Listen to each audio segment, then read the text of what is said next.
XL is presented by Farah and Farah, exclusive injury law firm of the Jacksonville Jaguars. Protecting you and your family. Call 396-5555, Jacksonville. Now, get ready to spend the next 2 hours with our three sports-loving ladies, Mia O'Brien, Lauren Brooks, and Taylor Dahl. This is Helmets and Heels on 1010XL. Show me what you got, pretty lady. Well, I was going to start the show and say congratulations to Travis Hunter and his lovely wife who got married over the weekend, but we have way bigger news than that. Congratulations to Mia O'Brien. Thank you. And Kevin, who probably did much more of the work. Yes, and he will tell you that his job is done. Now it's all up to me and my parents to figure, probably not more so my mom than my dad, to figure out exactly what the wedding plans are. But yes, I appreciate it. So, and thank you to everybody who reached out. Yes, thank you, RJ. I don't think RJ knew. Now RJ knows. So way to work on your toes there, buddy boy. But yeah, no. Casual Memorial Day weekend. Hope everybody had a happy one and honored all those all of our fallen service members too. And I saw more than one engagement, so maybe it wasn't just me. So To fill people in, I did not know that you were engaged until I walked down to y'all's office earlier today, because I did not get on Instagram yet, and you posted it, last night? Yeah. Mm-hmm. So I did not know until I walked in. I did debate. I was like, Lauren clearly hasn't been on social yet, so she doesn't know. And I was like, do I just do this in the middle of the radio show and throw her for an absolute loop? I debated it, and I was like, nah, I ain't gonna play you like that. So. I would have noticed before then. Yeah. Truth be told. Because when I know someone's in a long-term relationship, literally the first thing I do a lot of times is check to see if they have a ring on. Yeah, it was funny because I was at the pool yesterday, and so we in our group chat between some of the media members, our 1010 media crew, was going crazy. And so I was like, what did I miss? And so I'm kind of scrolling, and I see a bunch of congrats, and I'm trying to figure out what we are congratulating, but I didn't scroll far enough back. So I thought we were congratulating over something that happened on the 1010 Instagram. And so I was like, this is kind of a lot of celebration for this. And so I didn't even really think anything of it. And then I got home, and there was more congrats, and I was like, okay, I must have missed something. So I scrolled way back up, and then I texted Mia separately. I was like, oh my God, I missed this. I thought we were talking about our Instagram. Well, the best part is that the group chat in the multimedia department had popped off on Saturday for other reasons, including Tom Hanks' career and whether or not he's one of the greatest actors of our time. Debate that one amongst yourselves. Did someone finally watch Forrest Gump? So that's how it started. Better, yes. Yeah. That's how it started, because we were talking about how Forrest Gump, I can't believe that there wasn't people that hadn't seen Forrest Gump, Graham Cam made a comment saying that was the reason that Tom Hanks is who he is only because of Forrest Gump. And I was like, there was literally Saving Private Ryan and he was in so many good movies around that time. And I'm naming all of them. I had a whole paragraph of all the ones that came out within those few years. And he was like, you're right. When you're wrong, when I'm wrong, I'm wrong. I mean, I know that movies for some people, the different decades, generations have movies that they, hold on to. But yeah, Forrest Gump, if you haven't seen it, Big was probably one for me. Yeah, Big. Tom Hanks. Yeah, so Taylor thought we were still debating Tom Hanks. So because that also turned into Billy Napier at some point. Yes, it did. Next thing you know, we're talking about Billy Napier in the same realm as Tom Hanks. So yeah, and I think that started simply with us talking about The Notebook, which is where we last left you all last Friday with young Jake Simons finally seeing that for the first time. Which, shout out Jake, by the way, very quick on his toes. And when we asked him to spring into duty this weekend and shoot some proposal photos after the fact, he hopped right to it. So shout out to Jake Simons. Please reach out to him for all of your wedding needs. We'll get some side hustles for him. Sorry, Steve. Point being, I think Taylor thought we were still debating Tom Hanks and just was like, or The Notebook, and was like, okay, whatever. And then I was like, I kind of looked at Kevin and I'm like, we still haven't heard back from Taylor. That's kind of weird. And then all of a sudden it was 5 texts at once, and I was like, okay, she finally put 2 and 2 together. The Billy Napier, I'm guessing, came up. That conversation came up because he visited the Miller Electric Center and hung out with Liam Cohen. I'm scrolling back. I didn't even know. So it started because that turned into such a controversy, our Tom Hanks conversation, and then somebody said, "What next on our next segment?" Jokingly, it was we're gonna debate Billy Napier and somebody, I can't remember who we said, and then so it turned, or Caitlin Clark and Angel Reese, yes. And then that was a joke, and then it turned into Billy Napier. I don't know. I was like, I don't know how this conversation got to this. Seeing the picture of Billy Napier with Liam Cohen, I was thinking, not that Liam Cohen has the strongest Northeast accent, but talk about two people from completely different backgrounds. And Liam, I think, talks a lot faster. Obviously, Billy has that very slow drawl. And I was like, I would love to be a part of that conversation. All right, so today is the Jaguars' 4th OTA, and we are 100 days until the NFL season begins. That's right. I feel like for those of us that work in the media and certainly cover football teams closely, 100 days is kind of like a shock to the system. Like it doesn't feel very far away. No. Like we're almost there. Yeah, and that's what I feel like once OTAs hit, it does kind of feel like next, football season's here. And we have this like little lull right after OTAs in between, but then media days are here and then it's camp and then you're in preseason. So it's like bam, bam, bam after that. But I do think there's that little tiny stretch where you're like, okay, like baseball's on their all-star break, and there's not really much going on in the football world yet. Media days just got done, so you're kind of like, well, now what do I do? NBA's done, NHL's done. So there's that little gap of time that I think goes slow. Other than that, I think once OTAs hit, you kind of feel like it's football. It's exciting stuff. Certainly, we're not learning a ton about these Jaguars players yet because they're not in pads and they're not in doing anything outside of just running around. But I do feel like, Mia, that this group of not just the rookies, but all the new players, like a guy like De'Ami Brown too, I feel like and this is from the outside looking in because I haven't been able to attend any of the OTAs yet, but it feels like they all are kind of pulling in the same direction. Yeah, and I think because they were all either brought in by the same regime or they were given a vote of confidence by being retained here in Jacksonville, or at least their services being retained. And so that's where I think there is a cohesive message. And if you're not on board and you're not on the train, and you better get off before then. And obviously the Jaguars have said goodbye to some folks who maybe weren't pulling in that same direction. And I think that was strategic because they do want a group that is collectively I don't want to use the term drinking the same Kool-Aid because that doesn't do justice to the culture and the identity that the Jaguars are trying to build. But again, this idea of if you're not on the same page as us, get out. I think that, and I was catching up with our friend Bucky Brooks and John Osher on the Huddle Up podcast that they did last week. And I think Bucky really hit the nail on the head. There's two things that you got to be looking for this time of year, whether you're super sleuthing, looking at videos online. Please don't be like those people who are using AI to regenerate Travis Hunter's routes. Please calm down, Panthers fans. It's going to be okay. Number one, the speed. And we've talked about that, especially in one-on-ones for the wide receivers and the DBs. This is 7-on-7 season. And then secondly, the idea of, does a rookie look like they belong out there? And they really got into the podcast, this notion of, Bashal Tutin fumbled on his first snap of team periods in OTAs. We know that the fumbling was certainly a question mark on him coming out of Virginia Tech. Fumbling by running backs has been a question mark here in Jacksonville, especially the last 3 years. Is that an omen? Is that something we should be reading into? And Osher put it as a 2 on a scale of 100 of being worried at OTA practice number 1. Now, if we're still seeing it in minicamp, maybe that temperature turns up a notch. Yeah, and I think going back to your point a second ago, I never really thought about it that way, but in a sense, the guys that are here, I think you could look at it as a vote of confidence because they're saying, hey, we did part ways with several players that we just didn't feel worked, whether it's schematically or whether it's the type of player. Not saying they were bad guys, but maybe they just didn't feel like it meshed in that sense. But I also do think for some people, like a Devin Lloyd, for example, it's a little bit of a push of it's time to see what you are, and we're not scared of making changes.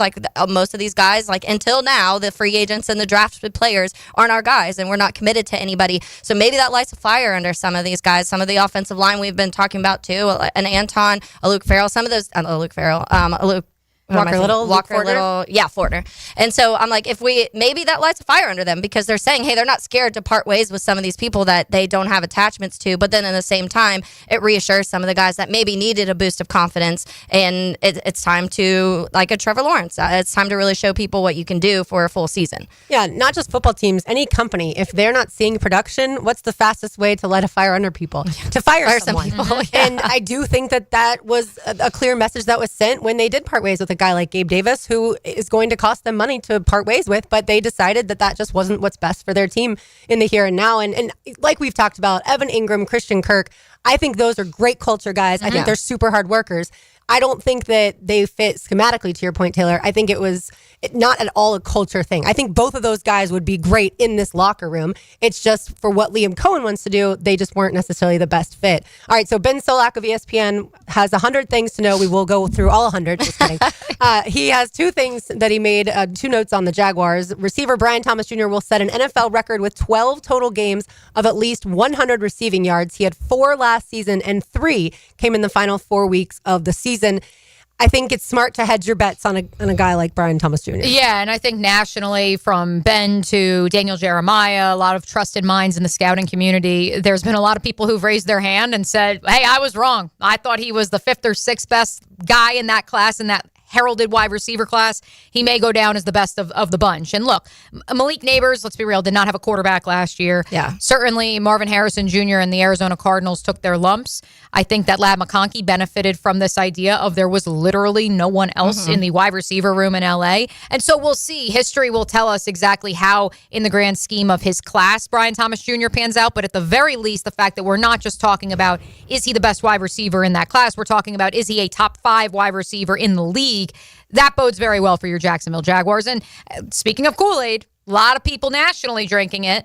That hasn't happened in this town regarding a wide receiver since Jimmy Keenan. Yeah. It's interesting. I feel like of the ones you mentioned, like, no one ever talks about Rome Odunze anymore, right? And he was certainly one of the best going into this class. And this is not an anti-Bears thing by any means, but it's I feel like if you're Rome and any of these guys that you're no longer considered as good as you once were, even though he's only a rookie or was a rookie, I feel like that puts a chip on your shoulder. Like it's a good thing to be able to go into this next year, whether it's Rome or Marvin or whoever these guys, right? Yeah. Malik Neighbors too. Like, people are talking about Malik, I think, nationally for sure, but the other guys that I just mentioned, not as much. Well, it's funny because I live in also that world. Right. So I've seen a lot of articles saying Rome's like the breakout player, a potential breakout player for this year. I mean, he had almost 800 yards, and they had 3-4 offensive coordinators in 1 year. So things were obviously really messy. But I've seen a ton of lists where it's like, here's the top 10 players we think are going to have like their breakout years. And Rome's on almost every single one I see. And Brian wouldn't be in that one because he already had that. And that's the difference. It's they're expecting him to have this good next season because of offensive play calling changing and because of him actually being like that next guy. It's DJ and Rome. And last year it was kind of DJ Keenan, Komet, then Rome. So there's a lot of difference. But I do think that, and I think that that class of wide receivers is going to be really fun to follow along for a long time because Malik Neighbors had 1,200 yards and nobody was throwing him the ball. I think Ladd had a really good season. BTJ had a really good season considering Rome still had a good season. And so I do think that when we talk about a lot of these players, and then you have Xavier Worthy, and we'll see how that kind of goes with Patrick Mahomes and how that path. I love that all of these wide receivers, I think, are going to be ones that we're going to be talking about for a while.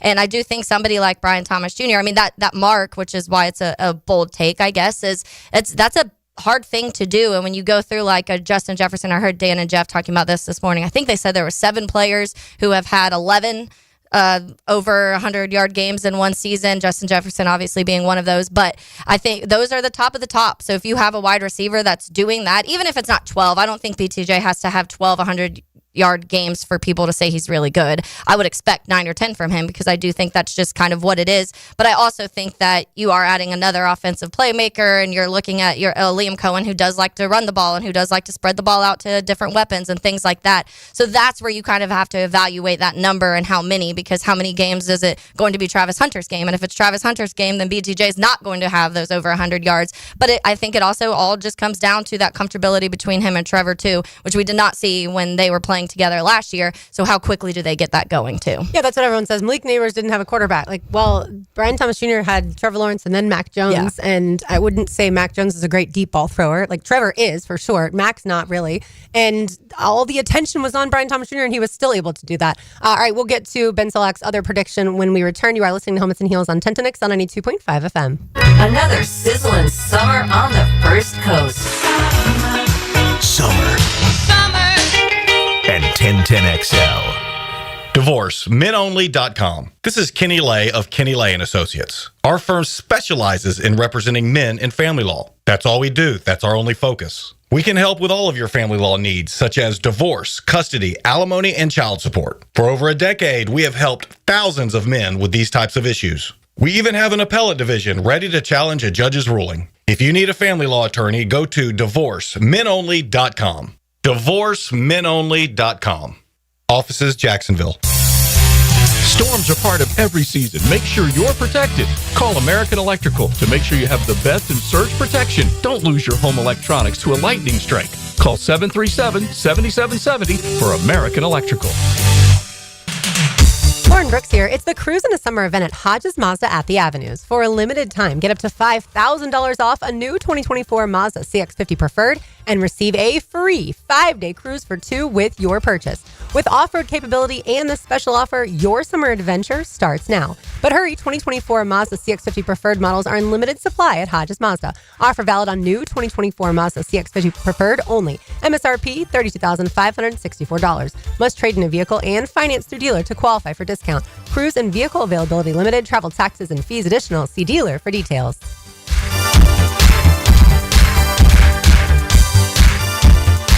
At IHRS, we're passionate about solving your hair loss. We're clients too. With the latest hair transplant technology, FDA-approved laser hair therapy, and PRP, we guarantee solutions for both men and women. Call now for a free consultation and receive $250 off. Hair restoration is for me, and it can be for you too. Go to hairforme.com or call 904-777-IHRS. That's 904-777-4477. ET here, and if you've ever been injured in an accident, visit my buddy Dr. McGowan at McGowan Spinal Rehabilitation Center. You have 14 days to see a doctor and protect your insurance benefits, even if you're at fault. And no matter what you hear, you have the right to choose your own doctor. So I recommend McGowan Spinal Rehabilitation. Their auto experts will guide you in every step of the way to ensure the care that you need. Your recovery starts with McGowan Spinal Rehabilitation. When you're experiencing sudden, unexpected dental pain, the last thing you want to hear is that your dentist can't see you until next week. That's why I'm so glad I found Harbor Dental Care. Whenever I call, they always find a way to see me within 24 hours, and they can usually fix whatever's wrong the same day. Plus, they have locations throughout Jacksonville, so no matter what side of town I'm on, I can always count on the same great care. If you want to find a dentist who believes in treating people right, learn more at harbordental.care.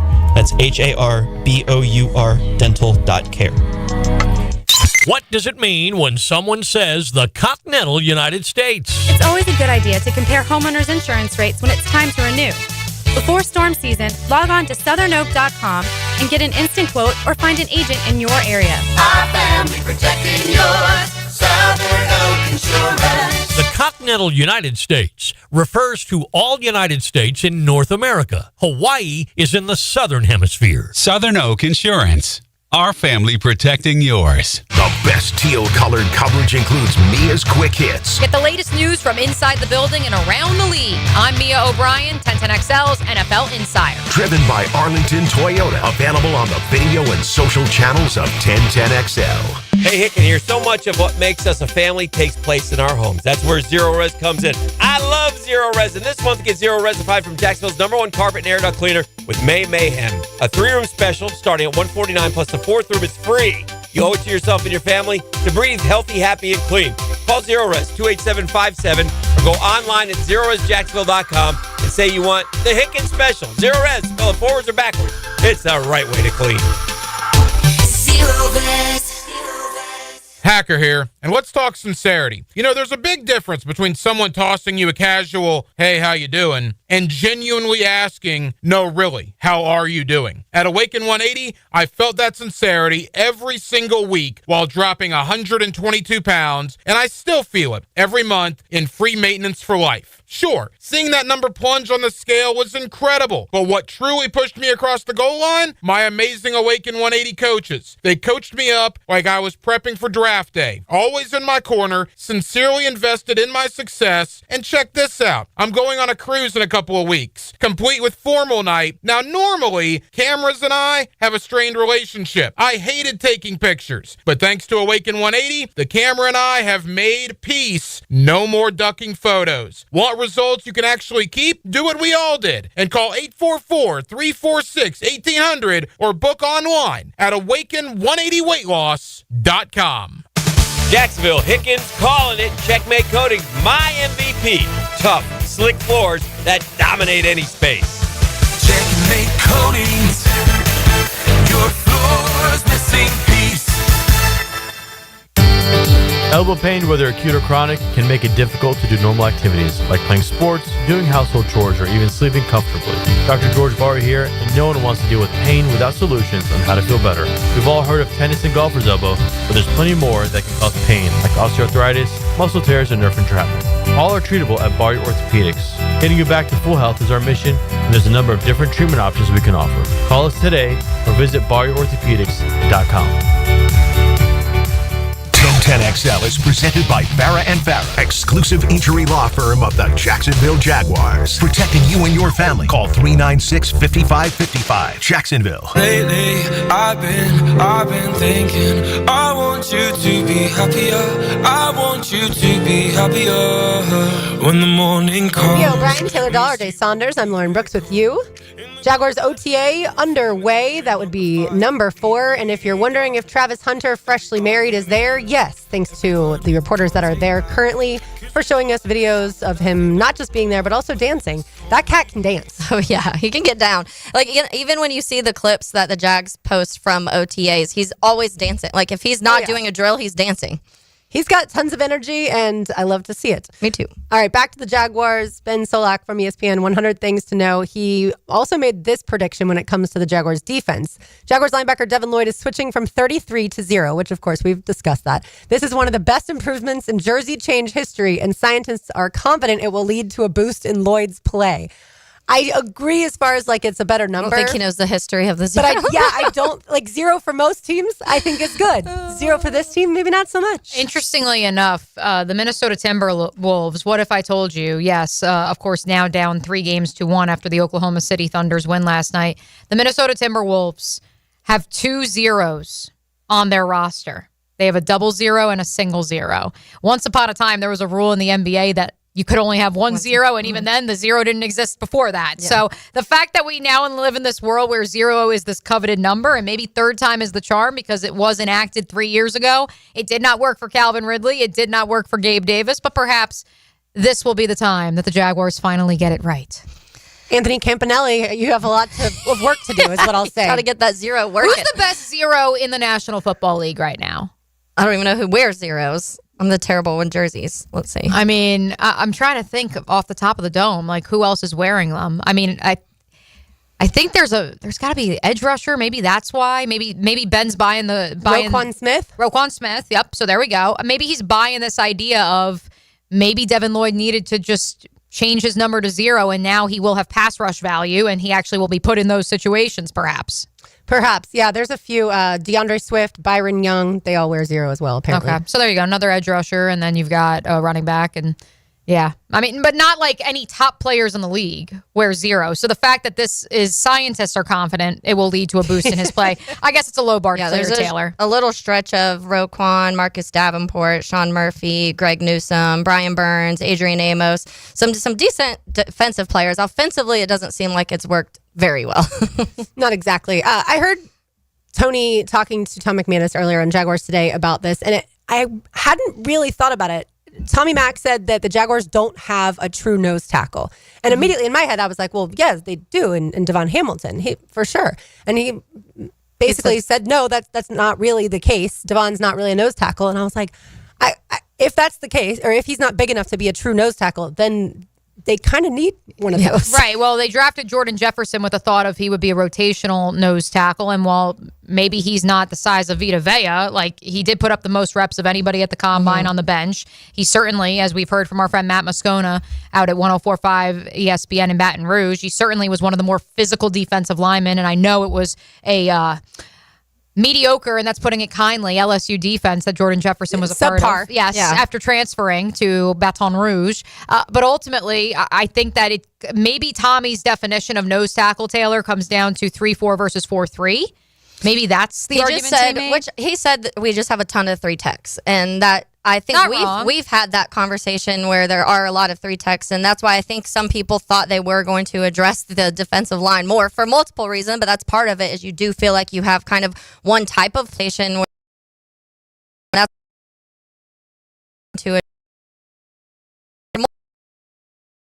Feel like you player, and I think that if you were, obviously you're scheduling Devon Hamilton in that, but that's where some of the concerns come from people is now you haven't even seen that Devon Hamilton that you thought was going to be Devon in a few years now too. Some of that because of obviously the back issues and things like that. But you really didn't see him get back to 100% last year. So not only are you you need him to get back to the glimpses that you saw of Devon, but also a lot of people don't think he's that's his true position. But to that point, no offense to Tommy and his take, because I respect the opinion, I respect the idea of it, but ultimately, do we not live in a day and age in which you want fronts that are multiple? It's not like you have we are a 3-4 defense. The days of Todd Wash walking around and saying we are a 4-3 defense and this is what we do, and not bending and trying to adapt at all to your personnel, let alone this idea of, I don't know, maybe if you have multiple fronts, you can disguise some things and maybe catch your opposition off guard. Yeah. And so that's what tried to happen last year and it didn't work. Correct. So you've got to... They caught themselves off guard. Right. There's a point to be made there. There's a point to be made. And certainly with the emphasis on the run game across the league and this throwback of sorts to the days that Tommy played and this idea of a traditional nose tackle, maybe the Lions and company have put it back in style. Maybe Jordan Davis up in Philadelphia and the notion of having someone like him, let alone Vita Vea in Tampa, and the six run stoppers they've had. I mean, the Lions did take Tyleik Williams, what was that, 27th, 28th overall, and people turn their nose up at it, but perhaps there is a notion that more traditional nose tackle needs to come back to the National Football League as opposed to guys who can play multiple positions. So as we sit here today, do you envision, obviously Trayvon Walker and Josh Hines-Allen are starting and they'll be the edge guys. Do you envision Devon Hamilton starting next to Mason Smith or Eric Armstead? Like, how do you see it? Because I know for me, I don't know yet. It's why I'm excited to catch up with Emmanuel Ogbah after practice today, because he has spent time with Anthony Campanelli during their time down in Miami. And I do believe, and Coach Camp will speak at the podium after practice as well, I do believe this is going to be a defense that will have multiple fronts. They're not going to be a dead set, we are a 4-3 or we are a 3-4. Remember when we debated that all the time, circa like 2019? It used to be a thing. That used to be a thing here in Jacksonville. Yes. And so I think that they would tell you, Lauren, that it depends what the down and distance is. Yeah. That's what will determine exactly what the starting lineup looks like, as well as who they're playing and what they're trotting out on the other side of the ball. And like we talked about with the running backs, it's not so much who starts the game necessarily that may indicate who's the featured back. And certainly when it comes to defensive line, there's going to be rotations. Yeah. Who ends up getting the most snaps? That's going to be interesting. And I'm glad you're talking to Emmanuel Ogbah, because he is in that category of those new players, new to Jacksonville.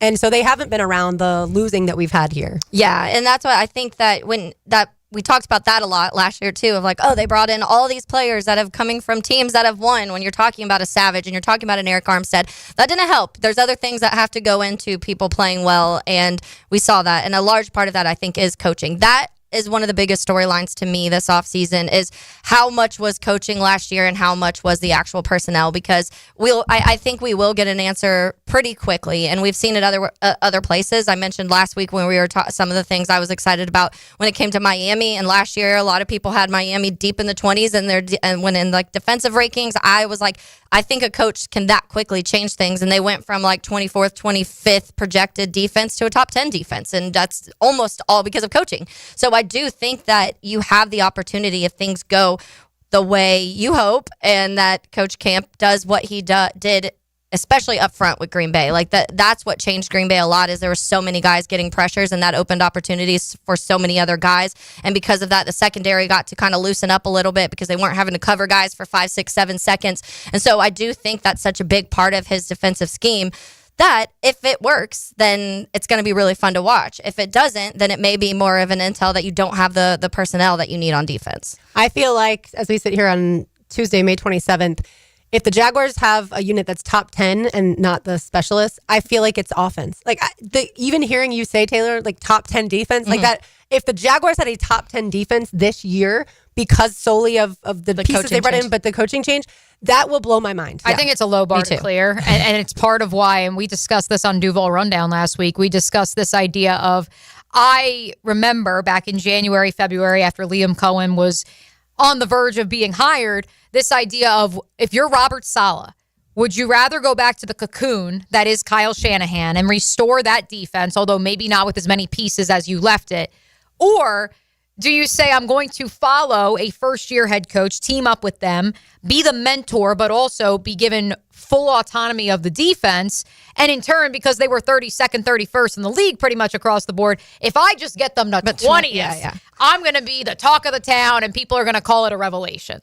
And it's an argument, even without Robert Saleh being the defense coordinator here in Jacksonville, it's an argument worth having when you think about, okay, does that automatically put Anthony Campanella into the national conversation of maybe hot coaching names to watch to become head coaches because it is such a low threshold. Yeah, and that kind of goes back to our conversation we had last week too of like which quarterback in the AFC South has the most to prove. It depends what you mean by that, the most to prove. Are you wanting a top 5 unit, or are you fine with getting just progressively better? And I do think that's where the question comes in. I think a lot of people last year were saying, hey, this defense, because of what Josh Hines-Allen and Trayvon Walker both did together the year before, you added Eric Armstead. So people thought that this defense was going to be able to be really good. I think there were still concerns in the secondary, but they made enough moves with Darby and Savage and some of those other guys that people thought it was still going to be able to be a good unit. And that's why, to me, it's going to be a fascinating storyline to follow, because how much were the pieces and how much was it just Ryan Nielsen not working here?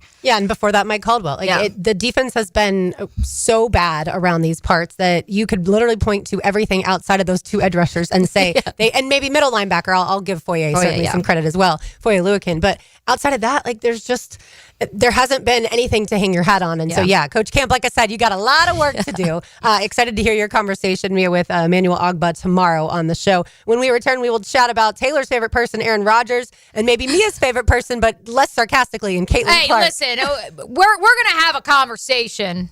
Yes, about Caitlin Clark, but more importantly about AA, Ron, because man, oh man, I understand it's May 27th. I know there's not a lot going on in the sports world, Lauren, or at least on the football world.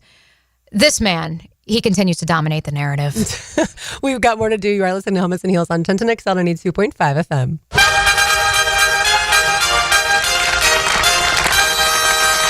Ladies and gentlemen, it's time for the first door prize and all expense paid trip to 1010XL. Are you ready to step up to luxury? Check out the power of our exciting 2025 lineup, including the Lyric, IQ, Optique, and the stunning Vistique. With over 15 electric Cadillacs in stock and more on the way, it's the perfect time to trade in your Tesla and embrace luxury with a twist. At Randy Marion, there are no tariffs. Visit Randy Marion Cadillac on Southside Boulevard, Jacksonville, and see why our electric lineup turns heads. Don't miss out. Drive Cadillac, electric or gas. We have both. Plus tax tag title $9.99 admin fee and resistol on approved credit. The joys of home ownership. Until the plumbing backs up, the AC goes out, or your septic system decides to act up. The good news? You don't have to call 3 different companies when things go wrong. Just call my friends at Duck Duck Rooter. They're your one-stop shop for plumbing, septic, and air conditioning all under one roof. So whether it's a leak, a clog, or your system just won't cool, they've got you covered. Don't take my word for it. Check out their 5-star reviews on Google. From the moment you call to the moment the tech solves your issue, you will receive first-class service every step of the way. Give them a ring at 904-862-6769 or visit duckduckrooter.com. Duck Duck Rooter Plumbing, Septic, and Air Conditioning. One call does it all. Are you 18 years or older, just got married, just got divorced, or have children? Listen up. Have you done your last will and estate planning? You have questions? Call Matt Hinson with the Hinson Law Firm. Reach him at 527-1700, offices Jacksonville, Florida. And don't let the state decide your fate. Lucas Tree Service is a certified arborist and a local family-owned business with over 45 years of experience. They specialize in tree removal, trimming, and stump grinding for both residential and commercial properties. Get prepared for storm season and receive top-notch customer service from Lucas Tree Service, 904-241-3533. Online at lucastreeservice.com. Baseball is back. Jumbo Shrimp Baseball at the newly renovated 5-Star Ballpark is your home for affordable family fun. Tickets start at just $5. Fireworks after every Friday home game and kids round the bases after Sunday games.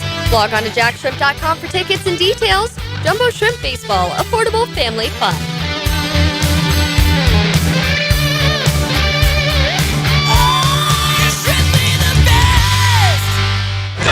The NBA playoffs are here, and there's no better place to catch the action than Hurricane Grill and Wings.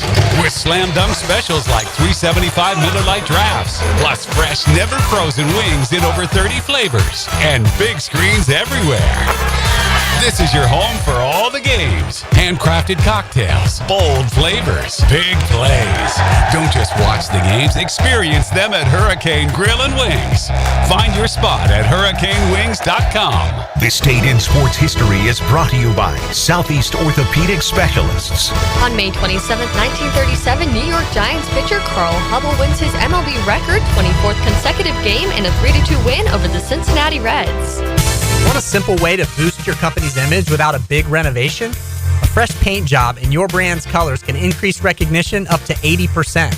At Performance Painting, we help companies stand out with clean, on-brand finishes that impress clients and energize employees. From color consultations to low-odor coatings that won't disrupt operations, we've got you covered. Visit performance-painting.com to schedule a friendly estimate. Performance Painting. Repair, protect, preserve. Performance Painting. Maxed out on credit cards, struggling with high-interest debt? You could pay it all off in days with Loan Pronto's Rapid Equity Loan. Hey, it's Prosser here. Get cash out now without touching your low-rate first mortgage. No appraisals, no waiting, no BS. The Rapid Equity Loan Program at Loan Pronto is amazing. One Loan Pronto client just got $300,000 approved in under 24 hours. They paid off debt, renovated their kitchen, and cut their monthly expenses by $1,800. That's a huge turnaround. Instant approvals, low rates, no hard credit pull up front. That's Loan Pronto. Listen, your home equity is yours. Use it. Get cash to consolidate your debt down to one easy, low monthly payment. Call Loan Pronto now for a free instant appraisal for your home and see how much cash you can get today. Loan Pronto is an A+ rated by the Better Business Bureau and have nearly 2,500 5-star Google reviews. Call now and start the conversation. Go to loanpronto.com or call 999-1508. That's loanpronto.com. Guys, want a golf course fairway quality lawn? Topdressing.com just landed in Jacksonville with the golf course secret for St. Augustine grass homeowners. A patented process that aerates and turns your turf into a fairway stunner. Serious golf course technology, but in your yard. Less water, tighter cuts, total neighborhood domination. No one else scores a perfect 10 lawn. Hit topdressing.com now. You will own the block.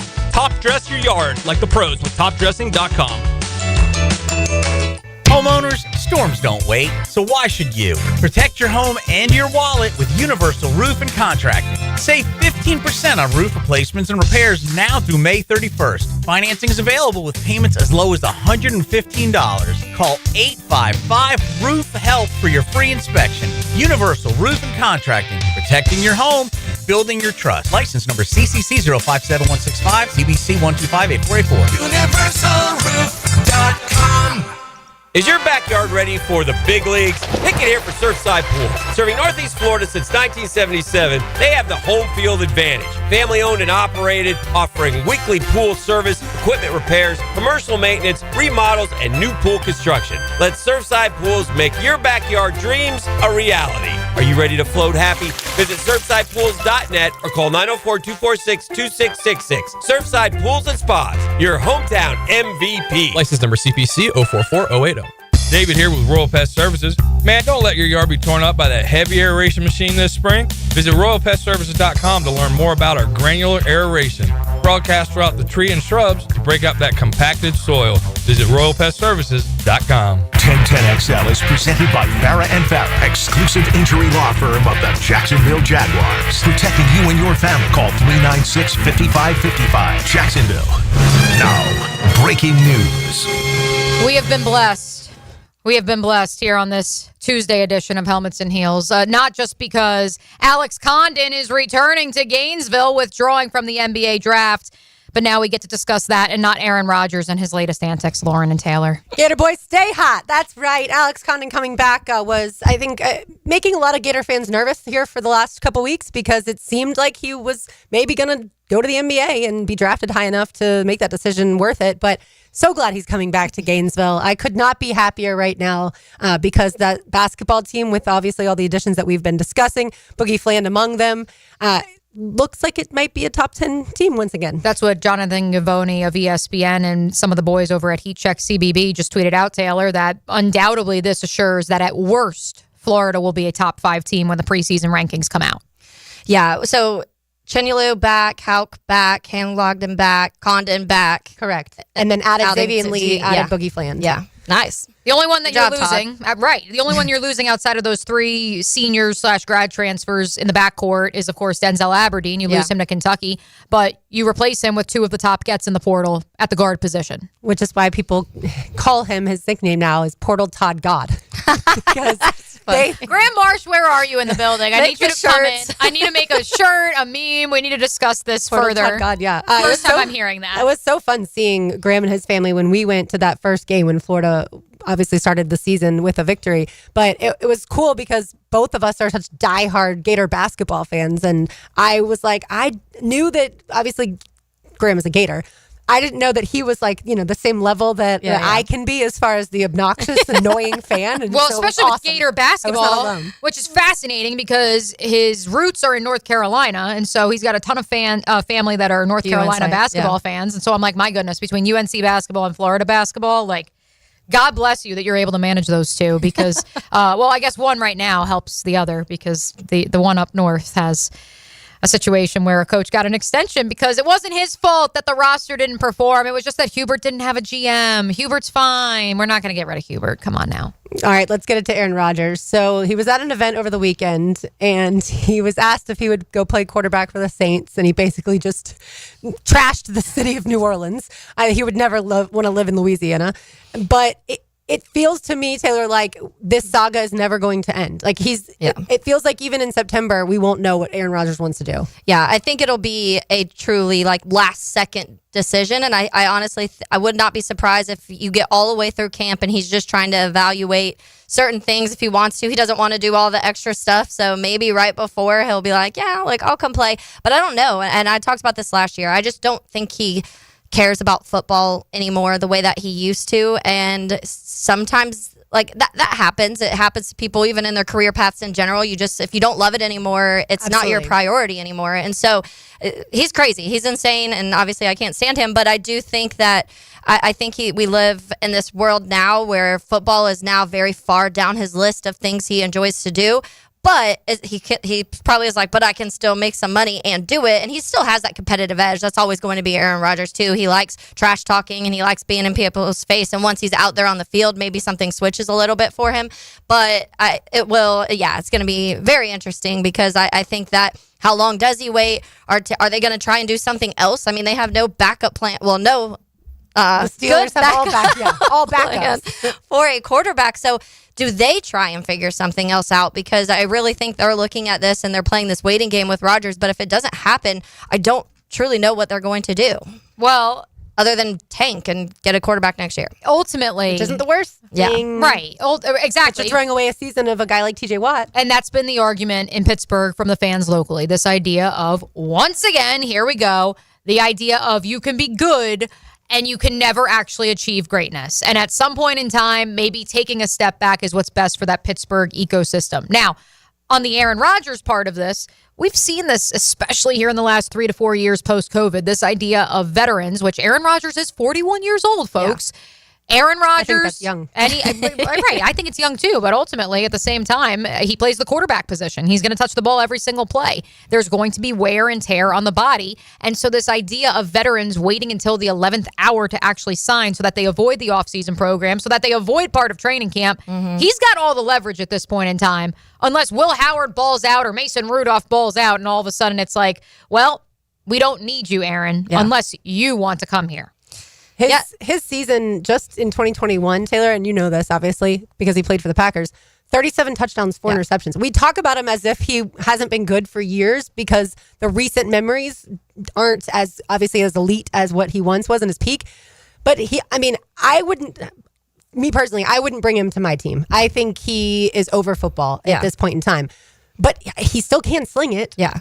And that's what there's been this decline, and I think that from that year, but to me, you don't, forget how to play football and get that bad in 1 year, because even the next year, his final year in Green Bay, he didn't play well. And if you go back and you watch that full season, he just didn't seem like he was all mentally there. And then that's when, and then we learned he's not. Yeah. And then that off season is when all of the darkness and him deciding, I don't know if I'm going to play, maybe I'm going to retire, maybe I'm not. And all that back and forth happened. So to me, I feel like after that season, which I believe was the MVP season in 2021, I think he won MVP that year. I think after that year, he was just kind of like, man, I've been doing this for a long time. We've made it to the NFC Championship game several times, and I've only been able to win it once.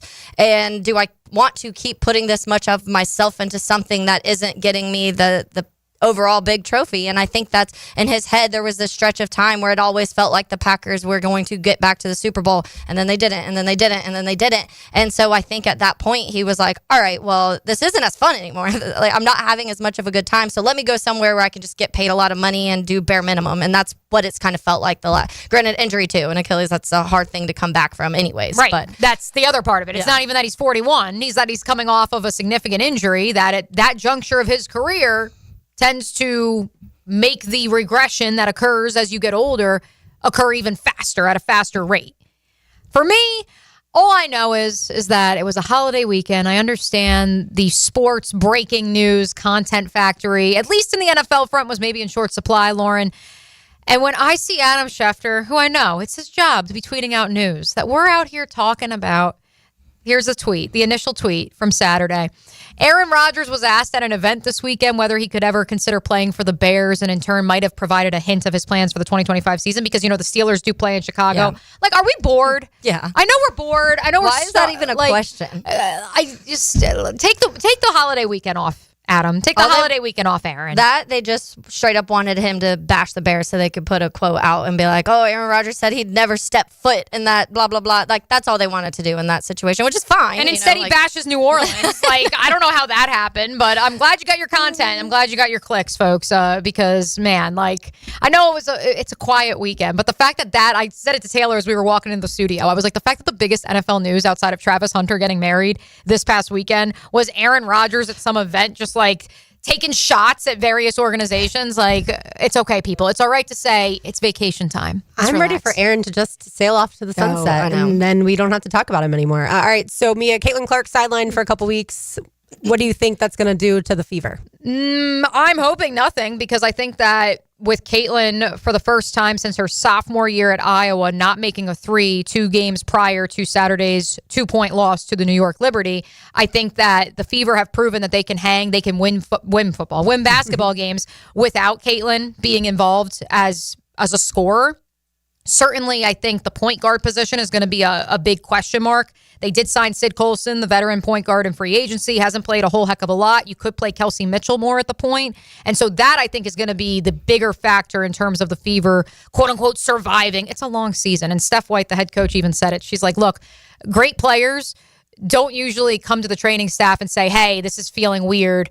And when the training staff says, okay, we're going to be precautionary and sit you for 2 weeks, normally the reaction is not what the reaction was from Caitlin, where she just said, okay, I understand. I want to have a healthy season as much as I possibly can. I want to be healthy down the home stretch and into the playoffs. And so if I need to sit for 2 weeks in May and June, that's okay. Yeah. And it's 4 games. Are we calling it load management? No. It's, I mean, I wouldn't say precautionary. She's not playing at all. She's not going to play at all, although she's at practice right now. A video just got posted. She's in sweats, like she's walking around shooting the basketball, but they're just... I personally respect that, because I feel like so many times, and I said this a couple years ago with Trevor's injury, like maybe if you would have just sat for a week or two and not tried to push yourself, then you would have been able to finish the end of the season and wouldn't have turned out the way that it is. If you think you cannot benefit your team with whatever it is, if you're sore, if you feel like it may get worse if you play on it, something like that to me makes the most sense for the longevity of yourself and also to help your team down the stretch. Yeah, and ultimately, I understand those who are very concerned because she is right now a top 5 efficient player, but there's also 2 of her teammates that are also in the top 25 in terms of efficiency, both offensively and defensively right now in terms of net ranking and defensive and offensive efficiency. And so that's where I say they have enough pieces that you actually will need them to step up consistently, and they can survive this 2-week stretch without her. The fact that we're even using that term, this is the equivalent, folks, of, let's say, Kind of like, honestly, like, and this one probably isn't the best analogy, but like Tyson Campbell and Foye Oluokun missing time in the early part of last season. The Jaguars, their season did not derail in 2024 because those two missed 4 weeks of playing time. Yeah. If anything, they should have been able to keep the ship afloat without them. And while, yes, Caitlin Clark plays a very different position comparatively what those two play on a football field, if we're to that ship wasn't floating in the first place. Correct. So Right. Has to be floating to begin. And this is, and Taylor, you know, I hate to do you like this, but this is a Fever team that, while yes, they do have 2 losses to their record, both have been by 1 possession. One to the team that won the title last year, the New York Liberty. It was an epic game on Saturday at Gainbridge Fieldhouse. The other was to the Atlanta Dream, who quite frankly are just a really bad matchup for the Fever. Despite all that, in terms of net rating, the Fever are still number 2 in the WNBA. And as one person on X put it, there's elite, there's mid, there's ass, and there's the Chicago Sky. Because, the Chicago Sky and Angel Reese currently a minus 29.8 net rating. The Fever 11.9, the Liberty the best at 16. So I think because Caitlin Clark never missed time in college, it's a big story. And obviously she's one of the faces of the WNBA, but that's, I think, more surprising to people that she hasn't ever had to do this in her college career and then hadn't missed a game in the WNBA last year either. Isn't that insane though? Like, I thought about it when the news, like, I looked at Kevin and I was like, my God. She has gone 5+ years, knock on all the wood you can find, and has like never had a significant injury. Yeah. I don't care what sport you play. And she played a lot of minutes. Yeah. It's like unheard of to have that. And certainly, you know, it comes on the heels of this notion of she had a game where she didn't hit a 3 for the first time since her sophomore year of college. It actually was her sophomore year of high school, the last time she missed significant time on the court during game action. And so that is 7 years. It's been 7 years since she missed a game. Wow. Like, I mean, you talk about someone who keeps their body in like tip-top shape. Yeah. And so, look, that was Trevor, I think, until Trevor Lawrence, until that season I you're was talking about to say in that. 2023. Exactly. And so now it'll be a matter of, can the Fever, you know, obviously they're getting ahead of this, to Taylor's point in that analogy. They're getting ahead of it. They're saying, you know what, let's rest her now. We want to make sure everything's okay. And like Steph said, like, most superstar players don't go to the coaching staff and be like, hey, this feels weird. And then when they say, okay, we're going to have to sit you, just say, bite your tongue and go, okay, it's May. It's not in the playoff race in September. Final thing, Mia, before we send you off to the Miller Electric Center. North Carolina won the women's lacrosse. Cornell won the men's lacrosse. Yes, they did. The North Carolina game, the sisters are like the 3-headed monster. And I know the older sister doesn't play as much. Chloe Humphrey, and then her sister, who's the leading assist getter, Ashley. I watched Chloe Humphrey on Friday when Florida played North Carolina. At one point, Taylor, they were up 4-2. They ended up getting like almost 20 goals scored on them 20 in a row. Chloe Humphreys had like 6 of them. Literally anytime she got near the net. And I'm no lacrosse expert, but I'm like, maybe you should do something different. It's their entire team. And it's fascinating too, because Chloe Humphrey actually, after being one of the top 5 recruits in the country in her recruiting class, took last year off because they found a stress fracture in her foot. They didn't know if she was ever going to play lacrosse again. And then all she does is, sets the freshman record for single goals in a season. She's got like 89 on the season or something like that. But yeah, she's a monster. And then as far as the men's side goes for Cornell, massive victory. In terms of the history book, since 1977, they had not won an NCAA tournament crown in lacrosse. They were 0-5 in championship games. They've gotten to Memorial Day weekend to the Final Four. They defeat a former Cornell Big Red player in John Tillman, the head coach of Maryland, who, Kevin and I were discussing it. What does this do for his legacy? Because now he's going to go down as, I believe it's 2-8 now in title games between his time as the head coach at not the head coach at Cornell, as the head coach at Maryland. And so this idea of, can you win the big one? He's got 2 national titles. Massive win for Connor Busick, who, is only a couple of years, he's in our age range. He's a young coach. He played at Cornell when I was at Ithaca across the hill. And so, it's a massive win for Cornell. Great to see CJ Kirst, the top goal scorer in the country, tie the single season record after, similar to Caitlin Clark, 0 goals, 0 assists, a good old double donut in the semifinals on Saturday, and then was able to turn it around and have 6 goals on Monday in the championship. All right, so there you have it. That's the lacrosse rundown, the WNBA rundown as well. We will send you off to the Miller Electric Center, and we will look forward to that interview with Emmanuel Ogba tomorrow. You are listening to Helmets and Heels on 1010XL 92.5 FM. When Jaguars news breaks, you'll hear about it first on 1010XL. I just came from the locker room, and one of the players told me this. Home of the Jaguars, 1010XL. Out here, you'll find a community of hardworking creators with loyal loyal followers, along with proud moments worth sharing. And farm to table, well, that's just supper. And whether it's a raised garden bed, acres of land, or something for your animals, we've got all the supplies and are happy to share a little know-how. Welcome to Tractor Supply. Into life out here. The Summer Starts Here sales event is back, and it's packed with hot summer savings going on now at Arlington Toyota. Mia here. Why does Northeast Florida buy from Arlington Toyota? Because Arlington is the place to go for big selection.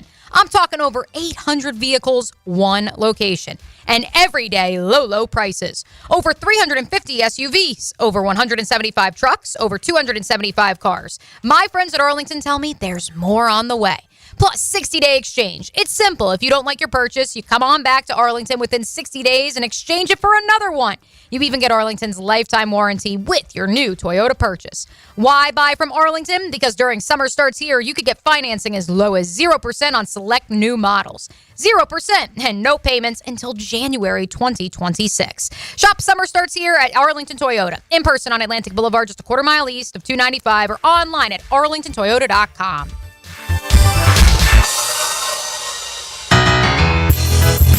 This is Mark Nato. My sons and I have seen the doctors and PAs at Southeast Ortho for everything from lumbar spine stress to elbow tendonitis. Southeast has always been there, been truthful, and always been on point. Everything they say happens. We can't thank them enough for what they've done and the great care that they have taken of our sons. Relieve pain and get back to life. Southeast Orthopedic Specialists. Get this. Joey and me were supposed to go to this concert next week, right? But then something terrible happened. Joey was driving without a seatbelt. But he didn't wreck. No, he got pulled over. Now Joey has to pay for a seatbelt ticket instead of a concert ticket, and I have to go by myself. How lame is that? So Joey, if you're out there, you're an idiot. Wear your seatbelt or you'll get a ticket. All across the country, cops are cracking down. Click it or ticket, day and night. Funded by the Florida Department of Transportation. Discuss the beautiful game. The Coaches Show presented by Sporting Jacks. Cole Pepper, Sporting Jacks head of soccer Mark Warburton, and Sporting Jacks women's coach Stacey Baylor. Get an hour of soccer talk Tuesday evenings at 6 on 1010 a.m. Hey, Hicken here. So much of what makes us a family takes place in our homes. That's where Zero Res comes in. I love Zero Res, and this month get Zero Res applied from Jacksonville's #1 carpet and air duct cleaner with May Mayhem. A 3-room special starting at $149 plus the 4th room is free. You owe it to yourself and your family to breathe healthy, happy, and clean.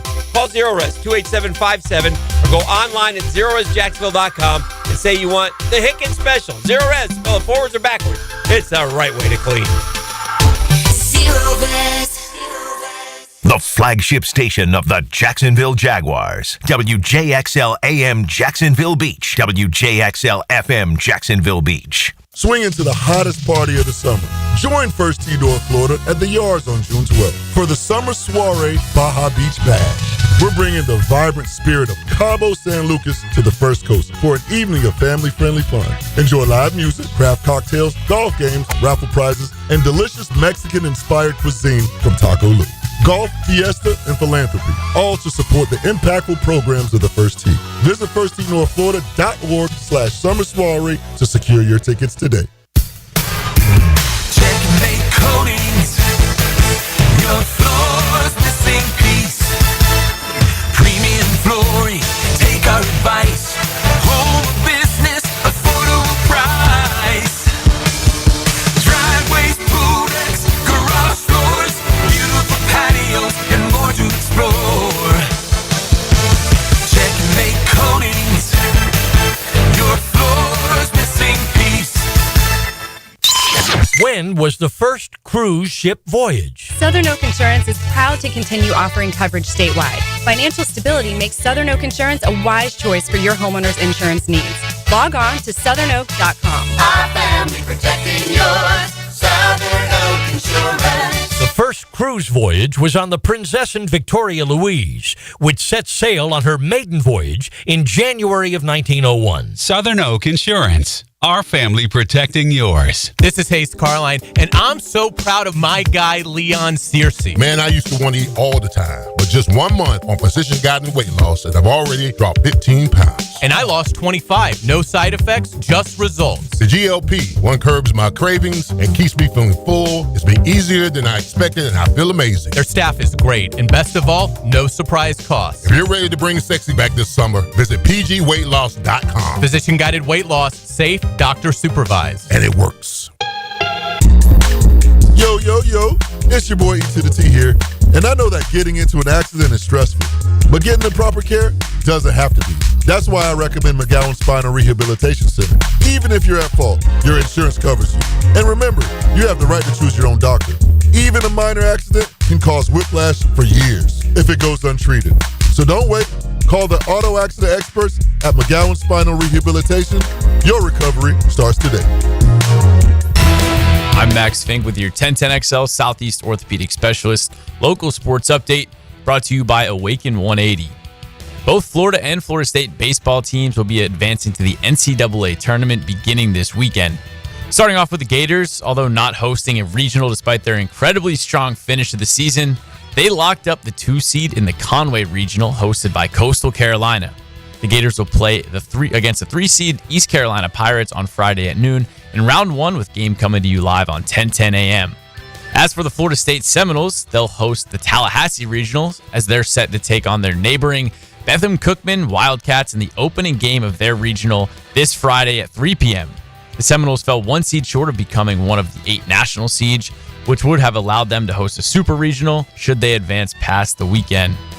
It's 87 degrees at 12:59. Time and temp brought to you by Bueller Air and Plumbing. Stay cooler with Bueller. 1010XL is presented by Farah and Farah, exclusive injury law firm of the Jacksonville Jaguars. Protecting you and your family. Call 396-5555. Jacksonville.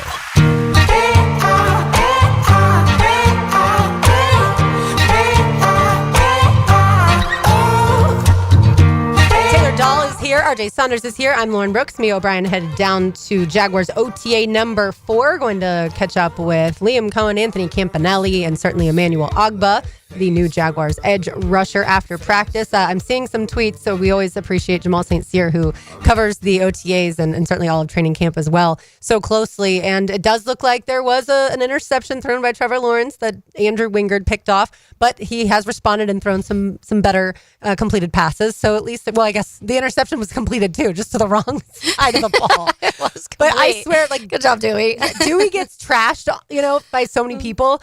And I feel like he listens to 1010 and he's like, I'm about to prove all these jokers wrong. Like, I deserve to be starting. He's told us that. I deserve to be a starting safety in the NFL.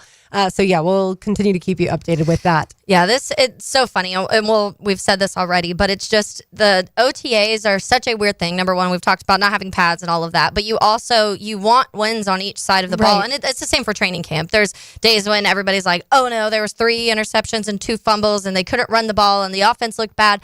But then you're like, okay, but that means your defense played well. And then there's days where you're like, all right, Trevor Lawrence had 5 touchdowns and like the defense couldn't stop anybody. And then you're like, oh no. But then that you want that. And you also, I feel like I'm sure the good teams that are competing year by year, when we talk about Philly and Kansas City and Buffalo, their camps go the same way. If you go look at the threads of people tweeting like Josh Allen had a terrible day, 3 interceptions, that happens. It's just what it is. But it is funny having to cheer for and against your own team during that period of time. But I do think that in this they're learning, and especially offensively, there's a lot of guys learning each other right now. They said that ball was intended for Diami Brown. So I think that is a connection that's going to take some time to grow. There's a lot of new weapons right now outside of Brian Thomas Jr., which we talk about being one of the guys, and I guess Brenton Strange too. But outside of that, the other playmakers are new, and Trevor Lawrence is trying to get used to that. And then it's also a new play caller. So there's a lot of things going on. But it is always kind of funny to follow the threads of the freakouts of OTAs. For sure. And I think at the same time, too, Liam Cohen, this is his first time even having to pay attention to the defense and what it's doing because he's been an offensive coordinator for so long. Yeah. And so he talked about that last week, like, oh, yeah, I have to be equally good job. excited on the defensive side. And like we've always said, the defense should be ahead of the offense when it comes to these installs. You want to make sure that your quarterback is also, getting some of this out of his system. Like Trevor Lawrence or John Wolford or Nick Mullins, whoever's throwing the ball out there. Like this is the time to take those chances. See what you can get away with because nobody's losing. Yeah. And I do. It's always funny too because I'll see these around the league where it'll be like some of those kind of Twitters that you know are just a little bit of BS, but they'll be like, oh, so-and-so had 34 touchdowns and only 2 interceptions in OT. I'm like, let's relax a little bit. I know some people for their jobs, they do have to try and keep track of everything. Yeah. I'm lucky that that's not our role. Yeah. Our role is more to observe and then analyze. Yeah. And I cannot wait. So next week, I'll finally get to go to my first OTA. You'll finally get to go to your first OTA. And certainly minicamp will be underway and that's fun. Speaking of OTAs, we were talking about what Aaron Rodgers is going to do and whether or not he's going to go to Pittsburgh and play for the Steelers and Mike Tomlin. But there are reports out now that Kirk Cousins is not at OTAs with the Falcons today and that the Steelers may be interested in Kirk Cousins if they can't get Aaron Rodgers. Kirk Cousins is a guy that, similar to Rodgers, also had an Achilles tear and isn't coming off of a great season. And the Falcons, of course, have Michael Penix Jr. The tricky part for a team like the Steelers, you can't just say, well, we want him. Kirk Cousins. Now, again, Kirk Cousins not being at OTAs today, he's making it clear he wants to play somewhere else in 2025. Of course, he was upset because the Falcons took Michael Penix Jr. 8th in the draft, and they had just paid him a lot of money. If I'm the Falcons, I keep Cousins. What if something happens to Penix? Yeah, and that's what it's something that they have to evaluate. The crappy part of this is once sometimes you get to that point as the player is saying they vocally don't want to be there, it usually, and sometimes it has. Usually, but he's already paid. Like Kirk's already been paid, so it's not like he's waiting for like he already got guaranteed money for the Falcons. So it's not like they can be like, we'll give you more guaranteed money. But I think that every now and then we see it work out to where there's a little bit of that disconnect and then they end up they have some conversations and things are solved. The majority of the times once these relationships I feel like get to that point, it does start to feel like there is a wedge between organization and player, and a lot of times that ends up leading to a trade. With the Kirk Cousins contract situation, it will be fascinating to try and see how exactly that's worked out. If a team like the Steelers really does want Kirk, how much are they willing to take over of that contract that the Falcons have almost all guaranteed? I think all guaranteed to him. But yeah, I don't blame Kirk for being upset in the sense of you just paid me and then you drafted a guy a month later and very high in the NFL draft. But at the same time, I think Kirk does also have to realize like you're getting a little older. If they didn't and you were injured, like now what would they have done last year if they didn't get that quarterback that they felt like they liked high up? And I don't think Falcons' plan was ever to immediately replace Kirk. I think they were going to wait a year or two and let Michael Penix kind of develop. Obviously, it ended up he got thrown in a little bit later in the season. But organizations have to have their backup plans too. You get all of this guaranteed contract money year after year after year. They've got to look out for themselves too. Yeah, that contract that Taylor's referring to, he signed with the Falcons. Kirk Cousins has gotten paid so much money. 4 years, $180 million. The total guaranteed was $100 million. It's so crazy. And then, like we said, you draft another quarterback. Kirk Cousins last year, 18 touchdowns, 16 interceptions. That's not going to cut it at the NFL level. But still, the way we talked about with Aaron Rodgers, like that, he's still better than what you have in Pittsburgh. Yeah. I think get Cousins. I certainly would rather go that route. But at the same time, as I think through it, you're going to owe him a ton of money. And if he's not very good, then you may as well have just trotted out those backup guys in a Mason Rudolph. And like we said earlier, tank for a quarterback. And that's why I think that, I mean, a team is never going to, obviously, well, they're not supposed to come out and be like, we're tanking. Yeah. But I do think you have to kind of evaluate what's best for your future. And with the Steelers, I think they could win games with Kirk Cousins. And so how many games are they willing to win to possibly push back the future quarterback yet again? You never know. I don't know all their draft capital for years to come. It could be a situation, maybe they could trade up if they really like one of the quarterbacks in the top, but that's not a guarantee either. This time last year, we were talking about a Quinn Ewers and a Shedeur Sanders, and both of them massively dropped in this draft. So that it could change a lot next April of who we're talking about, what quarterbacks are worth being drafted in that top 5. It is going, Kirk's in his career, he's made $294,192,000 in his It's wild. And certainly we've always talked about like Patrick Mahomes will end up, I think, being the highest paid player of all time. And he'll end up probably with like $1 billion just from his contracts. It's interesting. You have a guy like DK Metcalf that they added this past offseason, the Steelers did. Like, who do you want throwing him the ball? Do they believe in Will Howard? Like, I mean, you did draft him, the quarterback from Ohio State, obviously the national champion. Yeah, and that's what I think maybe they're trying to evaluate that right now, too, before jumping into anything, because maybe there is something that they can see can get them by. And DK obviously is a really good wide receiver, and I don't know that how all of that works in his mind is he like, hey, I want somebody to throw, I need somebody else to be throwing me this ball, or maybe he's there and he's saying, hey, let's get the quarterback next year, because I'm sure those are conversations these guys have too of who they want in the future throwing them the ball. But I do think that Steelers is going to be so interesting to have to kind of follow along with this offseason and what they end up doing. Just because I wish Hard Knocks was with Pittsburgh. I know, honestly it'd be kind of fun. Yeah, because I think that even the last few years of the decision making of their quarterbacks, and it's been last year with getting Russ and then getting Justin Fields, and then it kind of feels like they haven't really had a clear path to what they wanted to do, and they're trying to figure it out. But fan bases get impatient. I mean, and they're already impatient with Mike Tomlin, and that's with winning seasons. So let alone if you go through another year, let's say a drop off this year, and then fans are going to be real frustrated. Yeah, and even with all that, like you said, still winning seasons. Yeah. Like, what is that like to not have things go according to plan and to have winning seasons? Like, whether it's the Jags or the Bears, if not every single thing is lined up right, then these two teams don't succeed. It's frustrating. I want to get it to this college football drama that's going on. So I'm sure you've seen it, but for people who don't pay as close of attention, Greg Sankey, the commissioner of the SEC, met with reporters yesterday and basically was as angry as people have seen him in a long time. And it's all over how the SEC and the Big Ten want the automatic seeding for the college football playoff to be one way, and the other conferences want it to be a different way, and including the group of five too. So the college football playoff format with 5 auto bids, that would be the Power 4 conference champions, and then one group of 6, plus the rest of the field filled with at-large teams, whether that's a 12, 14, or 16-team field, has been proposed multiple times to the Big Ten and the SEC. But the Big Ten and SEC continue to say they want 4 automatic bids for their leagues, 2 for the ACC and the Big 12, 1 for the group of 6, and the 3 at large. So they are fighting over this automatic bid and the seeding.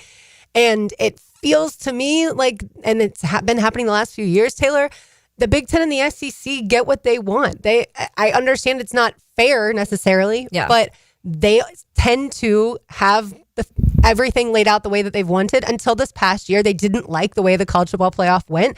They didn't have enough of their teams in it, especially those SEC teams, and they're frustrated. Yeah. So they want 3 SEC, 3 Big Ten automatic bids. 4 automatic bids for the SEC and the Big Ten each. Oh, wow. But they obviously are leaning towards a 16-team playoff, right? And everybody's fighting over the automatic bids for obvious reasons. Yeah, and that just meaning not technically the order of seeding like we had this last year, just guaranteeing that 4 of their teams will make it. Correct. Yeah, the seeding will just be the straight seeding. Gotcha. That they've agreed to. But now the automatic bids, obviously if you're the ACC and the Big 12, you don't want only 2 automatic bids. Yeah. You want more than that.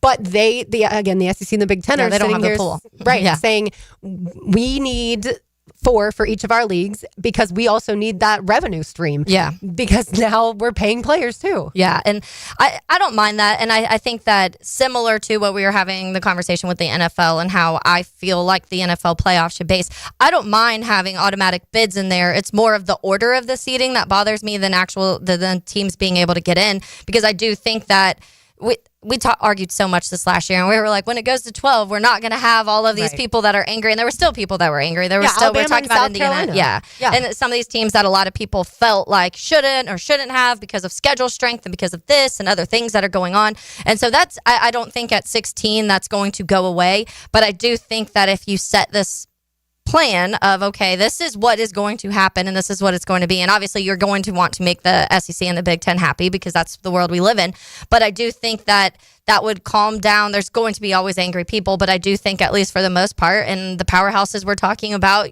they're happy, and if they're happy, then college football world is happy for the most part. I mean, Greg Sankey has said before, the SEC could pull away and have its own tournament, and they would believe that the winner of that tournament would be the national champion because the SEC is so strong.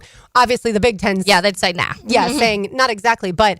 And I know people have pondered about this for years. Could the SEC and Big Ten go, together outside of the NCAA? League. Yeah, and just say we're going to make our own rules.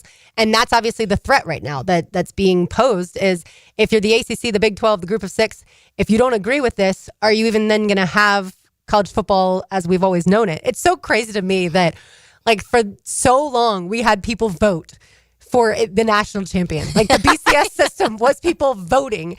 And then we got to, finally, an actual playoff with four teams. But of course, you still get votes to get into the 4-team playoff. Yeah. Same with even now the 12-team. And, it's never going to be a perfect system. But it's just crazy. We've come so far, but yet no one wants to talk about how much better this format is, the college football playoff with the 12 teams than the 4 and even before when you just had the voting.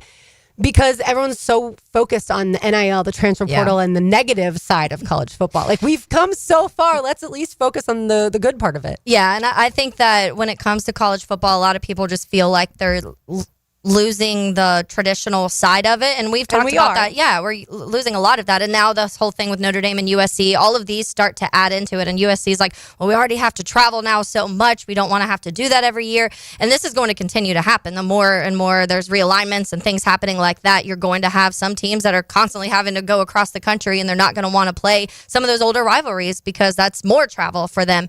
And so I do think that as we're going, and then obviously NIL and portal we talk about a ton, and how that's kind of taking away from loyalties of players wanting to go to that school because they love that school, and instead it's turning into they're going to that school because they can play or because they'll get paid and whatever the case may be. So that is all changing it, but in the sense of as that's changing, at least you're expanding this playoff format to where you may be able to see some of these schools like last year where maybe you definitely wouldn't have seen them when it was a 4-team playoff. Right, yeah, it seems like an Indiana for sure. Yeah, it's all interesting too because the SEC, the Big Ten, or at least the SEC, I know for sure, the ESPN wants them to go to a 9-game conference schedule instead of the 8. But they're saying, well, we're not going to do that unless you pay us more. Yeah. And of course, the networks are like, well, we've already been shelling out billions of dollars to get to where we are. And so that's another power struggle as well. It's also funny because they're like, semi-complaining that they have a hard schedule and that's the reason they're not getting into the playoffs. But then the college football is saying, we'll help you and you only have to play your conference 8 times.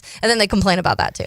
There's all sorts of complaints out there. You got that right out. We've got more to do. I'll give you today's Terminix Pest of the Day. On the other side, you are listening to Helmets and Heels on 1010XL 92.5 FM. This moment will be the moment of something real and fun and inspiring, and we will do it together. Who's coming with me? 1010XL. This spring, the action is non-stop at Best Bet St. Augustine. From heart-pounding daily high hands and tournaments to amazing table games promotions. But that's not all. Immerse yourself in the excitement of your favorite springtime sports at Aces Sports Bar, located in Best Bet St. Augustine.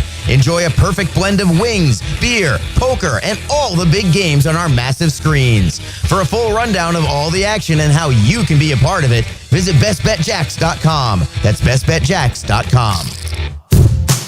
Daly's Dash is not only your Jaguars game day stop, but a great place to grab a meal any day of the week. To honor the Jags and the fans, we've crafted the Duval Sub. The Duval comes with freshly sliced turkey, ham, melted cheddar, and habanero jack cheese, topped with crisp lettuce, fresh tomatoes, and a double portion of our secret sauce, all served on a fresh roll. Come by your local's Daly's Dash today to get your delicious Duval Sub. Daly's is the official convenience store sponsor of the Jacksonville Jaguars. The 2025 season schedule has dropped, and single-game tickets are on sale now. Be at the bank to watch Travis Hunter, Trevor Lawrence, and the Jaguars take on the biggest names in the NFL. Don't miss your favorite matchup and secure your tickets now by visiting jaguars.com/tickets or call 904-633-2000. See you this fall, Jags fans. Yes, sir. That's the best decision. I love it. Brian and Angela Wall here with Window World. By now, everyone has heard about saving money on their energy bills. There are all sorts of things you can do to cut energy costs, but most people don't think about their windows. But Window World knows that the biggest energy loss in almost every home is the windows. There is more energy loss from old builder-grade windows than just about anything else in your home. You can upgrade your heating and air, your appliances. That's good too. But before you do all that, upgrade your windows to Window World's energy-efficient windows. Window World's windows are easy to clean, energy efficient, and have the best guarantee in the business. Window World's slogan is simply the best for less, and we mean it. You get great American-made windows, and you get to keep more of your money when you buy from Window World. Need any more reasons to buy your windows from Window World? Call them today and set up your free in-home estimate, or go online to windowworldneflorida.com. Window World, simply the best for less. Thank you for your business. Window World also offers energy-efficient doors. Frank Frangie here for Stanley Pools. If you're dreaming of putting in a pool this year, choosing the right company is the most important decision you'll make. I've trusted Stanley Pools to build my pool, renovate my pool, and maintain my pool. Stanley Pools has been the best in the business since 1988, and they're still family-owned. Call them today at 904-269-7277 or find them online at stanleypoolsfl.com. That's Stanley Pools, a family tradition of fine swimming pools.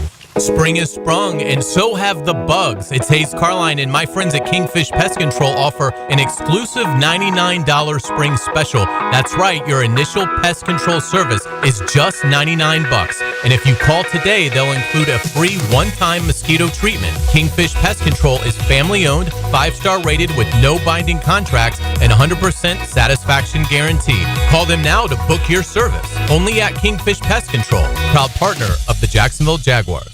Cooking with Prisco. These things are wonderful. You're going to love it. Have a rollie.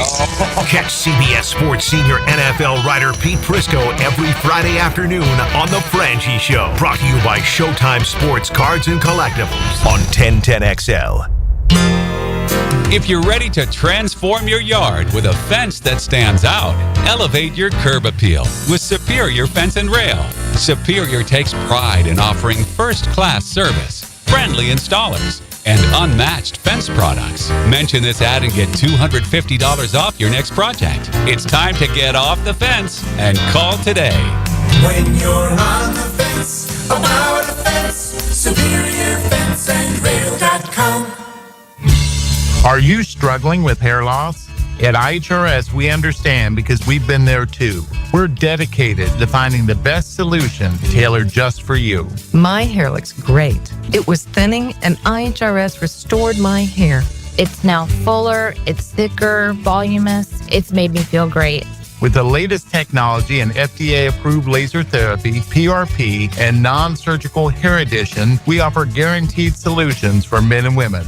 With over 35 years of experience, IHRS found a hair restoration for us, and we can find one for you. For me. For me. And me too. Visit hairforme.com or call 904-777-IHRS. Get a free microscopic analysis and get to the root of your problem. This $395 analysis is yours for free. Call 904-777-4477 now. 1010XL is presented by Farah and Farah, exclusive injury law firm of the Jacksonville Jaguars. Protecting you and your family. Call 396-5555. Jacksonville.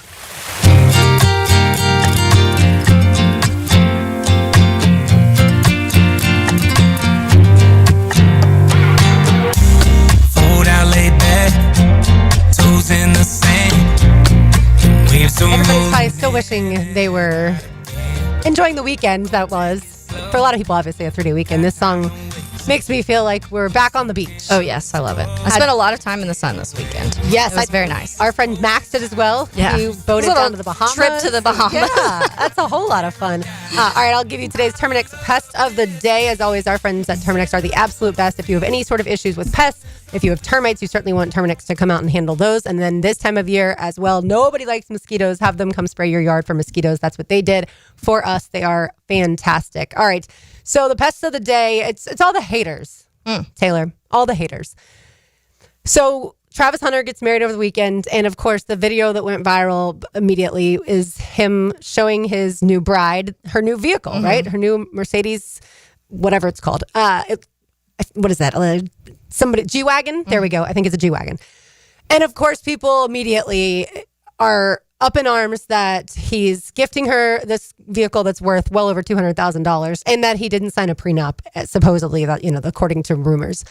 I could care less. Like, let this man live his life the way he wants to live it, and they'll figure it out along the way. I think that Travis Hunter is a great person, so I would hope that his wife is also a great person, and we never have to bring this up again. People love to hate.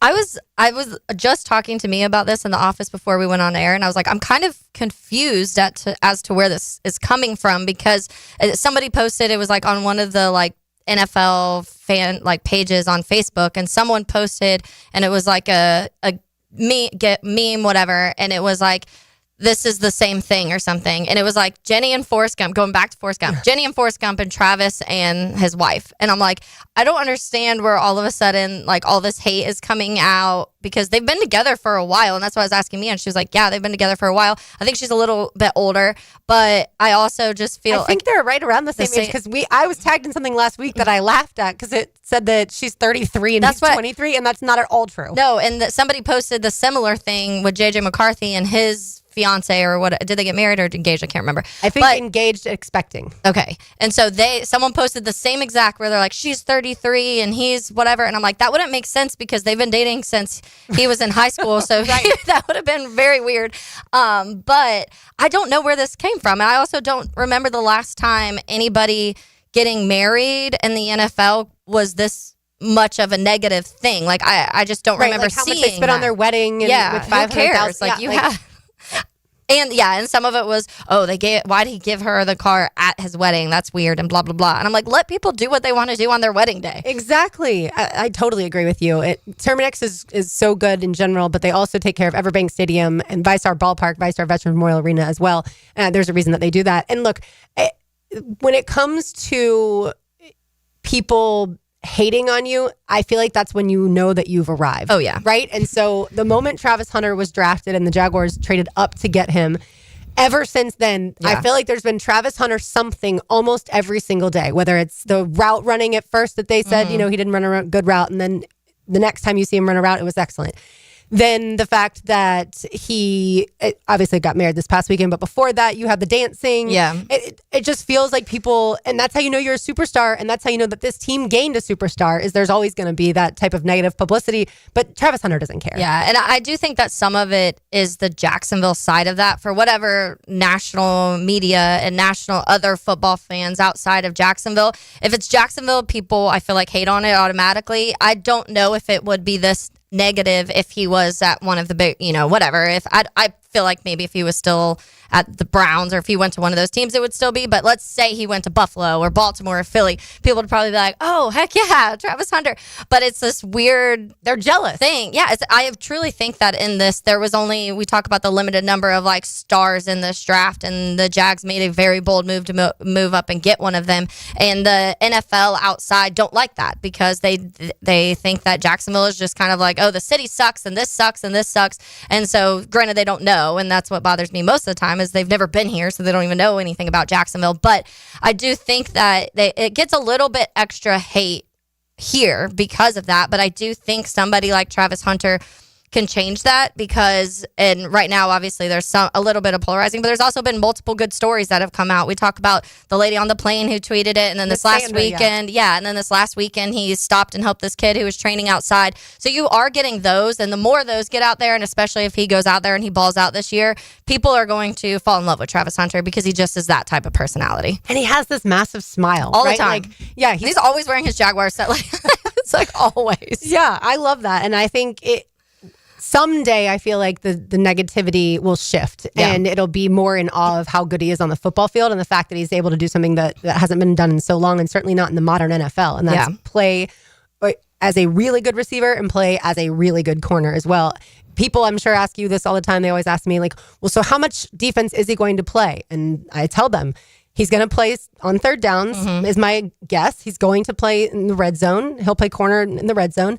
And any other time that the Jaguars think they need to get off the field, like, I think Travis Hunter will be in those times. And then certainly offensively, I would imagine that he plays probably 75% of the snaps would be my guess, because obviously guys rotate at times. Yeah, and it's a kind of a joke when we were talking, if couple months right after, I guess, the draft, and we were saying how much our Coach Camp and Liam Cohen arguing over how much they get Travis and who gets more, especially in big moments of the game. Like, what if it's a close game? There's 3 minutes left in the 3 minutes left in the fourth quarter, and Liam Cohen's like, no, we got to score here, and Coach Camp's like, no, I really need him on this big down. Is there any sort of back and forth with that? Because he's not going to be able to do it all. So you are going to have to figure out the ins and outs of how much he can do it and so at that point I wonder how much on the in their headsets they're like, no, we got to score. If we score, we win. No, if we stop him here, we win. So it will be fascinating to see how they address that. The head coach always wins, by the way. Oh yeah, Liam Cohen's like, I'm the head coach, I'm about to win. But I do think it will. How much of those Coach Camp is fiery though, and Liam Cohen can have those moments. So how much do they get? Not saying they're going to fight, but no, this is our turn to have him here. Did you see the Tyreek Hill video, by the way, of him talking about Travis Hunter? I did not. I don't know why, but they were like in a limo and some kid asked him about Travis Hunter and he was like, called him trash and was like, he's going to suck in the NFL. And I was like, Tyreek's always just running his mouth about something that he doesn't need to. I feel like that for a while was also Jalen Ramsey. Yeah. And it's almost kind of embarrassing when that happens because you're like, actually, why? This has good. Nothing to do with you. Yeah, and now you just look silly. Speaking of Jacksonville hate, on the other side, I'll give you the top 10 edge defenders going into this season that PFF put out. It's missing a certain someone. So we'll get to that next. You're listening to Helmets and Heels on 1010X on 92.5 FM. Take Jacksonville with you. There's no place like home. Listen to 1010XL away from home. Oh, but anyway, Toto, we're home. Home. Download the 1010XL and XL 92.5 FM apps for free on Apple and Android devices. Hey, Hicken here. I couldn't be any happier than to join the George Moore Chevrolet family. When I say family, I mean it. Visit their beautiful showroom today off Atlantic Boulevard. Find out exactly what I'm talking about. No pressure, just friendly help. And whether you want a car, a truck, SUV, electric, pre-owned, you name it, George Moore Chevrolet has it. If you can't make it over to Atlantic Boulevard, no problem. MooreChevy.com is easy to navigate as any site you will try. It's never been more easy to use. George Moore Chevrolet. Together, let's drive. Joint replacement surgery is always a tough decision, but relief from chronic pain may be just around the corner. Dr. George Barra here, and there's a lot to consider to make sure you get the proper diagnosis and best path back to the range of motion and mobility you had. Age, lifestyle, and overall health all play a part. Let the team at Barrier Orthopedics give you a full analysis to help you make the best decision. Log on to BarrierOrthopedics.com or call the office to make an appointment. With offices across Jacksonville and ready to help you feel good again, we'll get you back on the road to recovery at Barrier Orthopedics. Are you looking for a place to outfit your truck or van? It's Catlin Truck Accessories. For 105 years and 4 generations, Catlin is the name you can count on.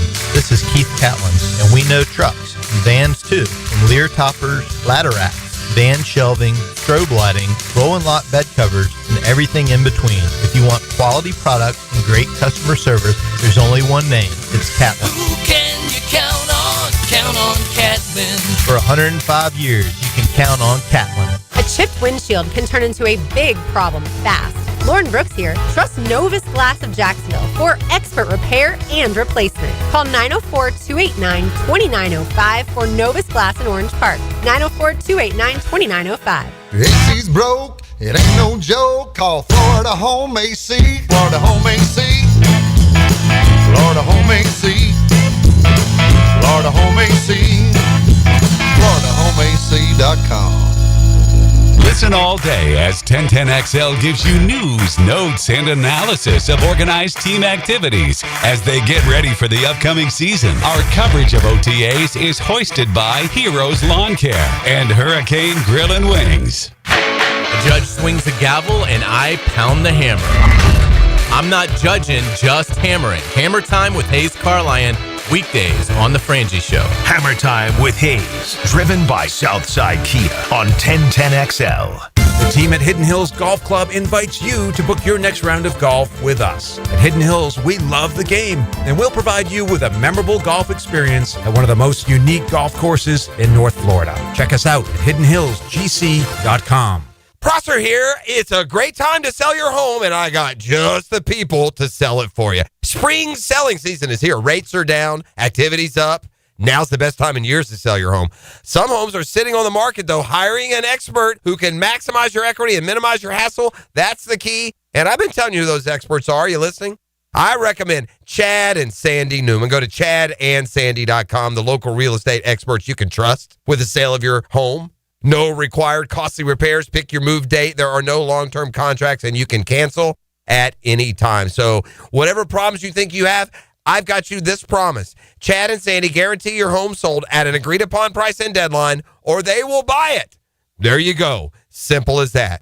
Christopher on Anastasia Island. My home was too big for my needs. I wanted someplace smaller and easier to manage. I got multiple offers and sold in 3 days with Chad and Sandy. You can too at chadandsandy.com or 904-414-6200. What? All the budget has to be used now? And we can use all the media buy? Javier's marketing firm just got its dream funding. Okay, ideas. Bobbleheads. No. T-shirt cannon. I seriously need some help here. He needs to find marketing managers who are worth every dollar. I need Indeed. Indeed you do. Sponsoring a job on Indeed gives it a visibility boost so you can hire faster. Redeem your $75 credit at Indeed.com/credit. Terms and conditions apply. Are your monthly bills keeping you up at night, wondering how you got so behind? Hey, I'm Roger Moore, CEO of Loan Pronto. I get it. Life is expensive now. Insurance, groceries, cars. And then there's the credit card debt with those obscene interest rates. It's time to regain your financial freedom, and that's what we offer at Loan Pronto using the power of the equity in your home. We have multiple ways to get you the cash you need, and most clients close in 2 weeks or less, and many don't even require an appraisal. And listen, rates have been plummeting recently. We just locked a homeowner in with an APR in the low fives, saving her over $1,000 per month, and put $10,000 in her pocket. Life-changing money. Whether you're drowning in debt, have a nosebleed rate you got last year, need home improvements, or simply need cash in your pocket, we can help you accomplish this goal in record time. Call us today and get started with no hard credit pull, just a conversation. LoanPronto.com, 904-999-1508. LoanPronto.com. That's LoanPronto.com. Equal housing lender, NMLS 1661781, subject to lender approval, NMLSconsumeraccess.org. ET here, and if you've ever been injured in an accident, visit my buddy Dr. McGowan at McGowan Spinal Rehabilitation Center. You have 14 days to see a doctor and protect your insurance benefits, even if you're at fault. And no matter what you hear, you have the right to choose your own doctor. So I recommend McGowan Spinal Rehabilitation. Their auto experts will guide you in every step of the way to ensure the care that you need. Your recovery starts with McGowan Spinal Rehabilitation. Team 10XL is presented by Farah & Farah, exclusive injury law firm of the Jacksonville Jaguars. Protecting you and your family. Call 396-5555. Jacksonville. Now, the cool down from the cool guys at Donovan Air Electric and Plumbing. Fast, reliable, and honest service since '87. I have a question for you. Go for it. So we've talked a lot about the coaching changes and how much that could potentially make things better here. Obviously, when it comes to the play calling, when it comes to, we talk about the Ryan Nielsen scheme just not working with the personnel that was here. How much do you think in the opposite way when it comes to the Detroit Lions, losing both Ben Johnson and Aaron Glenn to head coaching jobs? Because I'm seeing a lot of people, and when you see any of the way too early rankings or, you know, the teams expected, any of the total wins, the over-unders and stuff like that, they're still up there, and they have them, winning 12, 13 games. Most places you see, everybody still has them ranked very highly.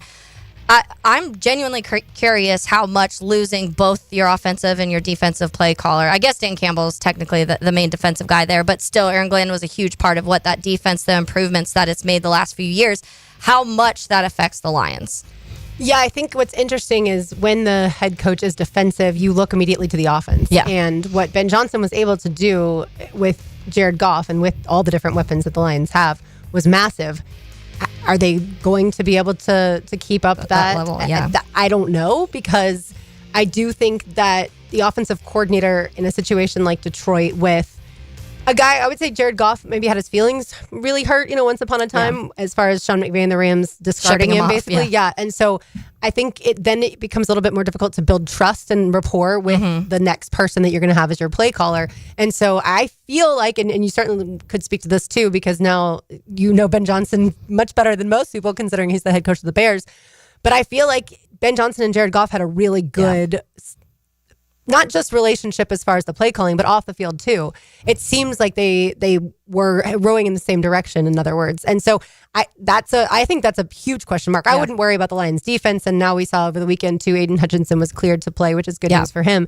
But yeah, I do have questions on the offense, but Amon-Ra St. Brown and the way that they use those running backs, I feel like they definitely have enough weapons. They're going if any team can get through it, I feel like it is them. I just keep thinking about it because we talk so much about the importance of coaches around the league and how impactful they can be. And when we talk about the best teams, most times you are also associating the coaches. I think that maybe an outlier of that is Philly. Like Sirianni was kind of more so constantly being criticized, and then they were still winning. So maybe that's one of the ones. But when you talk about a McVay, and when you talk about a Harbaugh, and when you talk about a Shanahan and even Tomlin, even at that mid-level, but how much you associate the wins directly to those coaches and what they mean.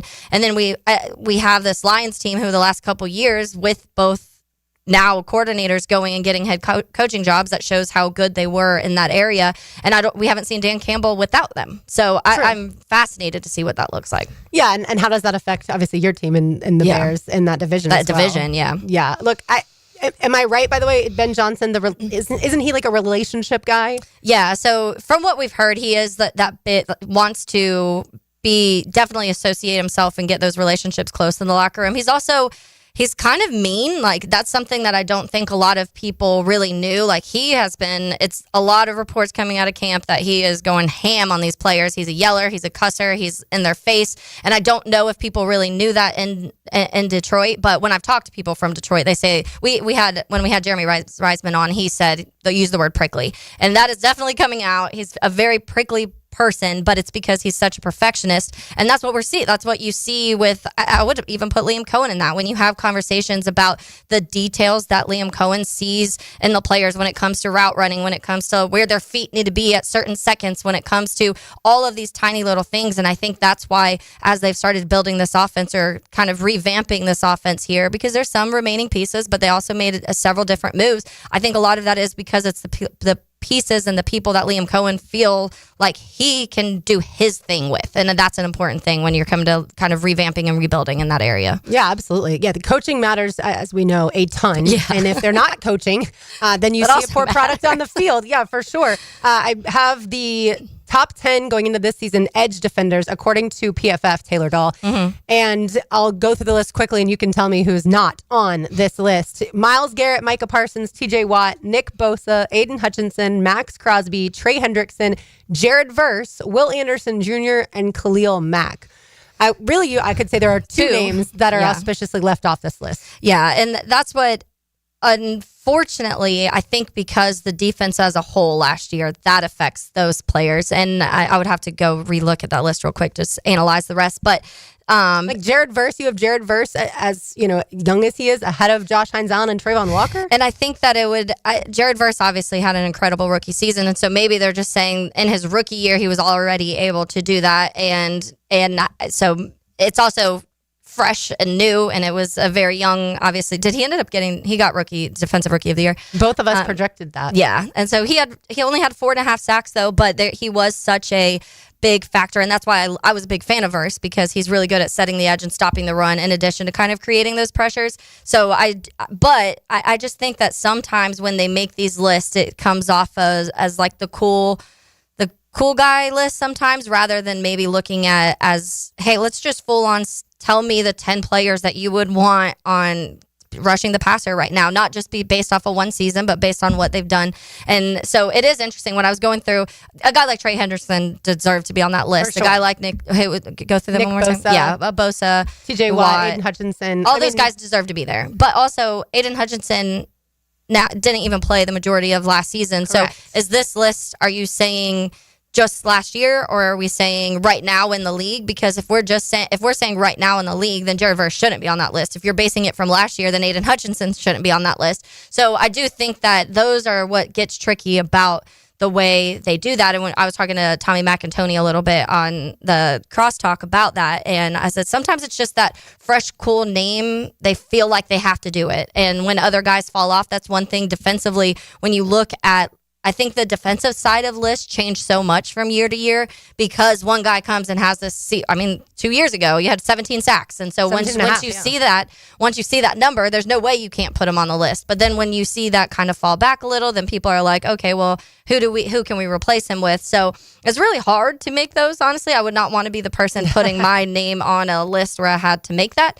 But there's a lot of really good pass rushers in the league, honestly. And there's a guy that I feel like no one ever mentions that plays for Denver as far as a linebacker, Nick Benito. Benito, yeah. He was one of the players I almost put on our list last year of guys to that aren't getting talked about enough. I almost put him on my list. 13 and a half sacks last season. Trey Hendrickson, of course, led the league with 17 and a half, the same amount, like you mentioned, that Josh Heinzel's got. Miles Garrett had 14. Kyle Van Noy, 12 and a half. Danielle Hunter, 12. Jonathan Grenard, 12, which is hilarious because they switched teams. Yeah. And then Micah Parsons also at 12. So that's the leaders for last year. TJ Watt right in there with 11 and a half. But yeah, I feel like, and I'm always biased, of course, with the Jags, like teal glasses, that it feels like Josh Heinzel for sure, and really Trayvon Walker's coming on strong as far as being one of the best defenders, edge defenders in the league.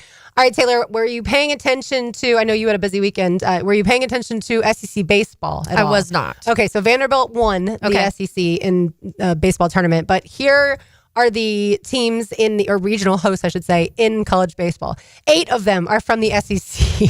Sounds about right. The top 4, Vanderbilt, Texas, Arkansas, Auburn, and then 6 out of the top 7, LSU, Georgia, Ole Miss, Tennessee also. Florida earned a 2 seed and will play Coastal Carolina on Friday at noon in the Conway regional bracket. And then FSU, speaking of ACC baseball, FSU was awarded a super regional hosting Northeastern, which I had never heard of Northeastern. Mississippi State and Bethune-Cookman. FSU will play Bethune-Cookman Friday at 3 p.m. That's, I think, a fairly easy. I mean, Mississippi State used to be really, really good. They've fallen off a little bit, but I feel like that's a fairly easy. Like FSU, I think, should easily win that super regional. Yeah, I feel like when it comes to college baseball too, and Florida fans, I feel like know it better than anybody. If you playing right at the right time is one of the most important parts of baseball, and I think that you can, because we've seen teams start massively hot. This is Major League Baseball. This is college baseball. Right. And then if you're not playing that way, though, when it matters most, and that it catches up to you quick. And I think every year we see that. But I feel like the way that Link Jarrett coaches in general, he's one of those guys that I wouldn't expect anything less for them to be super competitive throughout the whole thing. I mentioned North Carolina won the Women's Lacrosse National Championship. North Carolina Baseball won the ACC. Florida State lost once again to North Carolina. They've lost to them, 3 out of the last 4 games that they've played. When it comes to softball, my dad's favorite player on the Florida softball team, Taylor Shoemaker, she is a freshman. She had a 2-run home run on Sunday to help beat Georgia. Florida beat Georgia 5-2 in that super regional. So Florida won on Friday, lost on Saturday, and then won on Sunday. That Saturday game, I was at the beach, and I had it on my phone, and I was so mad that Florida lost, leaving 13 runners in scoring position, not just on base, runners in scoring position, meaning second and third base. Yeah. And I was so mad that I spent over 2 hours of my beach day watching this game, and it was so frustrating. But either way, Florida was able to come back and win, like I said, on Sunday, 5-2 over Georgia. So Florida now goes to the Women's College World Series for the 13th time under Tim Walton. Florida's only been to the Women's College World Series under him. Wow. Really impressive. Yeah, so Taylor Shoemaker, by the way, finished telling you. You said she's a true freshman? True freshman. Wow. She tied the school record with home runs with 22, and she had 86 RBI this season so far. Now, of course, they're still playing because they're going to play in Oklahoma City for that Women's College World Series. And then talking about baseball, what the heck are the Royals waiting on? Jack Caglione has hit 5 home runs since being moved up to AAA. The Royals outfielders entered yesterday with 7 combined home runs this season. Yeah. Royals, what are you doing? That's Call up Cags. Sometimes it's, and I don't know the details of all of that. Sometimes, unfortunately, in the Major League Baseball world, they have to be strategic with it because of all the arbitration and all of the different contract stuff and whatever. And that sucks. That's the one super crappy part about, we dealt with it with Chris Bryant. Chris Bryant should have been called up way before he was actually called up back in the day. But because of all the incidents, I know, it drives me absolutely insane. Especially now when you're seeing these guys, we've talked so much about, we're seeing so much of these guys come in and immediately make an impact on their teams. The Cubs have several they've had to call up this year, and they're already, all of them, I feel like, have made big plays when they've needed to and have been pretty consistent. And so I do think that that's one of the downfalls of baseball and how the farm systems work. I wish they would change that. Yeah, it's an idiotic thing. Yeah. And baseball, I feel like we could talk an entire show about some dumb things that baseball does. But that one is like, you're wasting time. Yeah. Here he is. You need him in your outfield. Because I don't think he'll pitch. We talked about him potentially, being like a Shohei Ohtani, but I don't think that he'll pitch. When you're that good of a hitter, you don't want to potentially get injured like what we saw with Ohtani. So, I think the Royals just need to forget about the other stuff as far as his contract's concerned and call him up. Do you think, not at all? You don't think they'd use him in the pitching? Because, we see position players get pitched now. We do, but when he throws, 100? He was hitting 100, Yeah, so sometimes it's a little uncontrollable.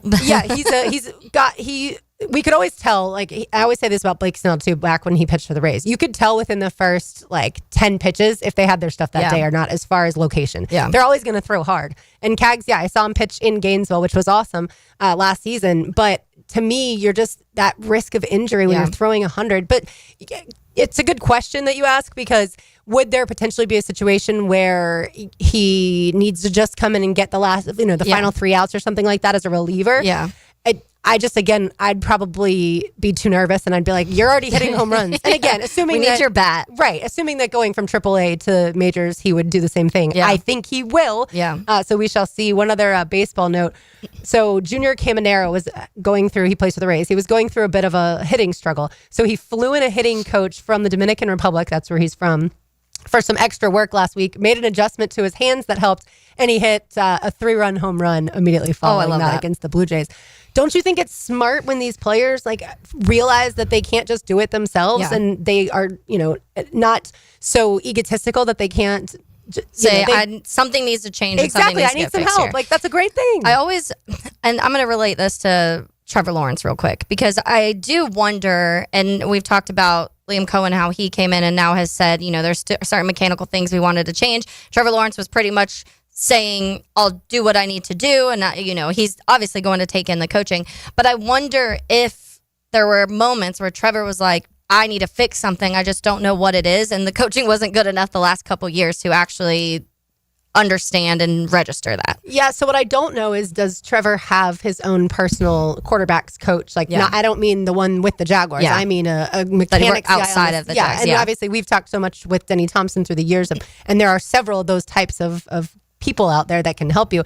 I don't know if he has zone. I don't know if mechanics were ever an issue for him until recently, because certainly watching him closely at Clemson in the first couple years, as far as being a Jags player, I never thought to myself, Trevor's mechanics are off. I feel like this is one of the first times as a quarterback that he's had to go through something like this. And that's what I'm not obviously a quarterback guru whatsoever, so I don't even notice certain things sometimes. Kind of gurus.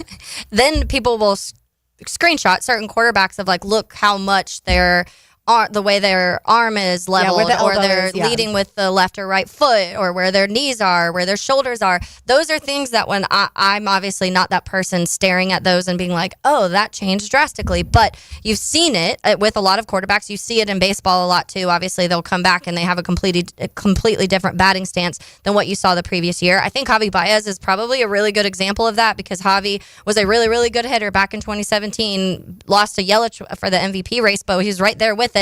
Then went through this massive slump where everybody thought Javi was done, and then now he's been hitting really good again, and it was because he reached out and said, I need to figure out these mechanics again. And so sometimes it's just it's the tiniest little, turn your shoulder 1 millimeter this way, and it affects so many different things. Yeah, there are people, I would say certainly baseball players, that, to your point, that focus so much on their hitting stance that they see that even if they never played quarterback in the league or in general. I feel like they can spot those mechanical issues really quickly, because like you said, that's something that they have worked on so hard. I mean, exactly where their hands are, same exact spot on the bat every single time.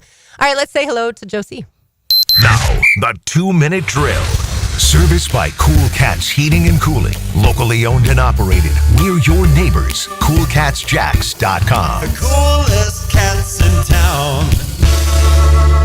Did you have a lovely week off? I did. It was good. Did you go anywhere? We went down to the Bahamas, just a little cruise. Everybody's going to the Bahamas. Our 30th, which was nice. Oh, yeah. Congratulations. Yeah, so we had a good time. It was one of those quick back and forths. Just the two of you? Yeah. Okay. Yeah, and so now the kids have said, okay, we're going next year. So now it'll be I'll be on the hook for everybody next year. But anyway, we had a good time, which was nice. I didn't have the Wi-Fi package, but I had the drink package, so I didn't keep Most importantly, I was going to say, knowing you, and sometimes I think it's important to step away. Like when we are, on vacation, it's good to not have your device in your hand at all times. Yeah, it is true. But we'll catch back up as far as the Jaguars are concerned, because you guys are talking about them and getting closer and closer to where we're going to see a mini camp, see what it looks like. And everyone's trying to eval every move that Travis Hunter makes. Is that basically it right now? Travis Hunter, the fact that Travis Etienne looks like he maybe wasn't there. Trevor Lawrence, we have all the TR really. And then the other part of it is that Trevor can now call out of a play which he couldn't before. Are you kidding me? Yeah. Are you kidding me? Have we heard of the term audible before?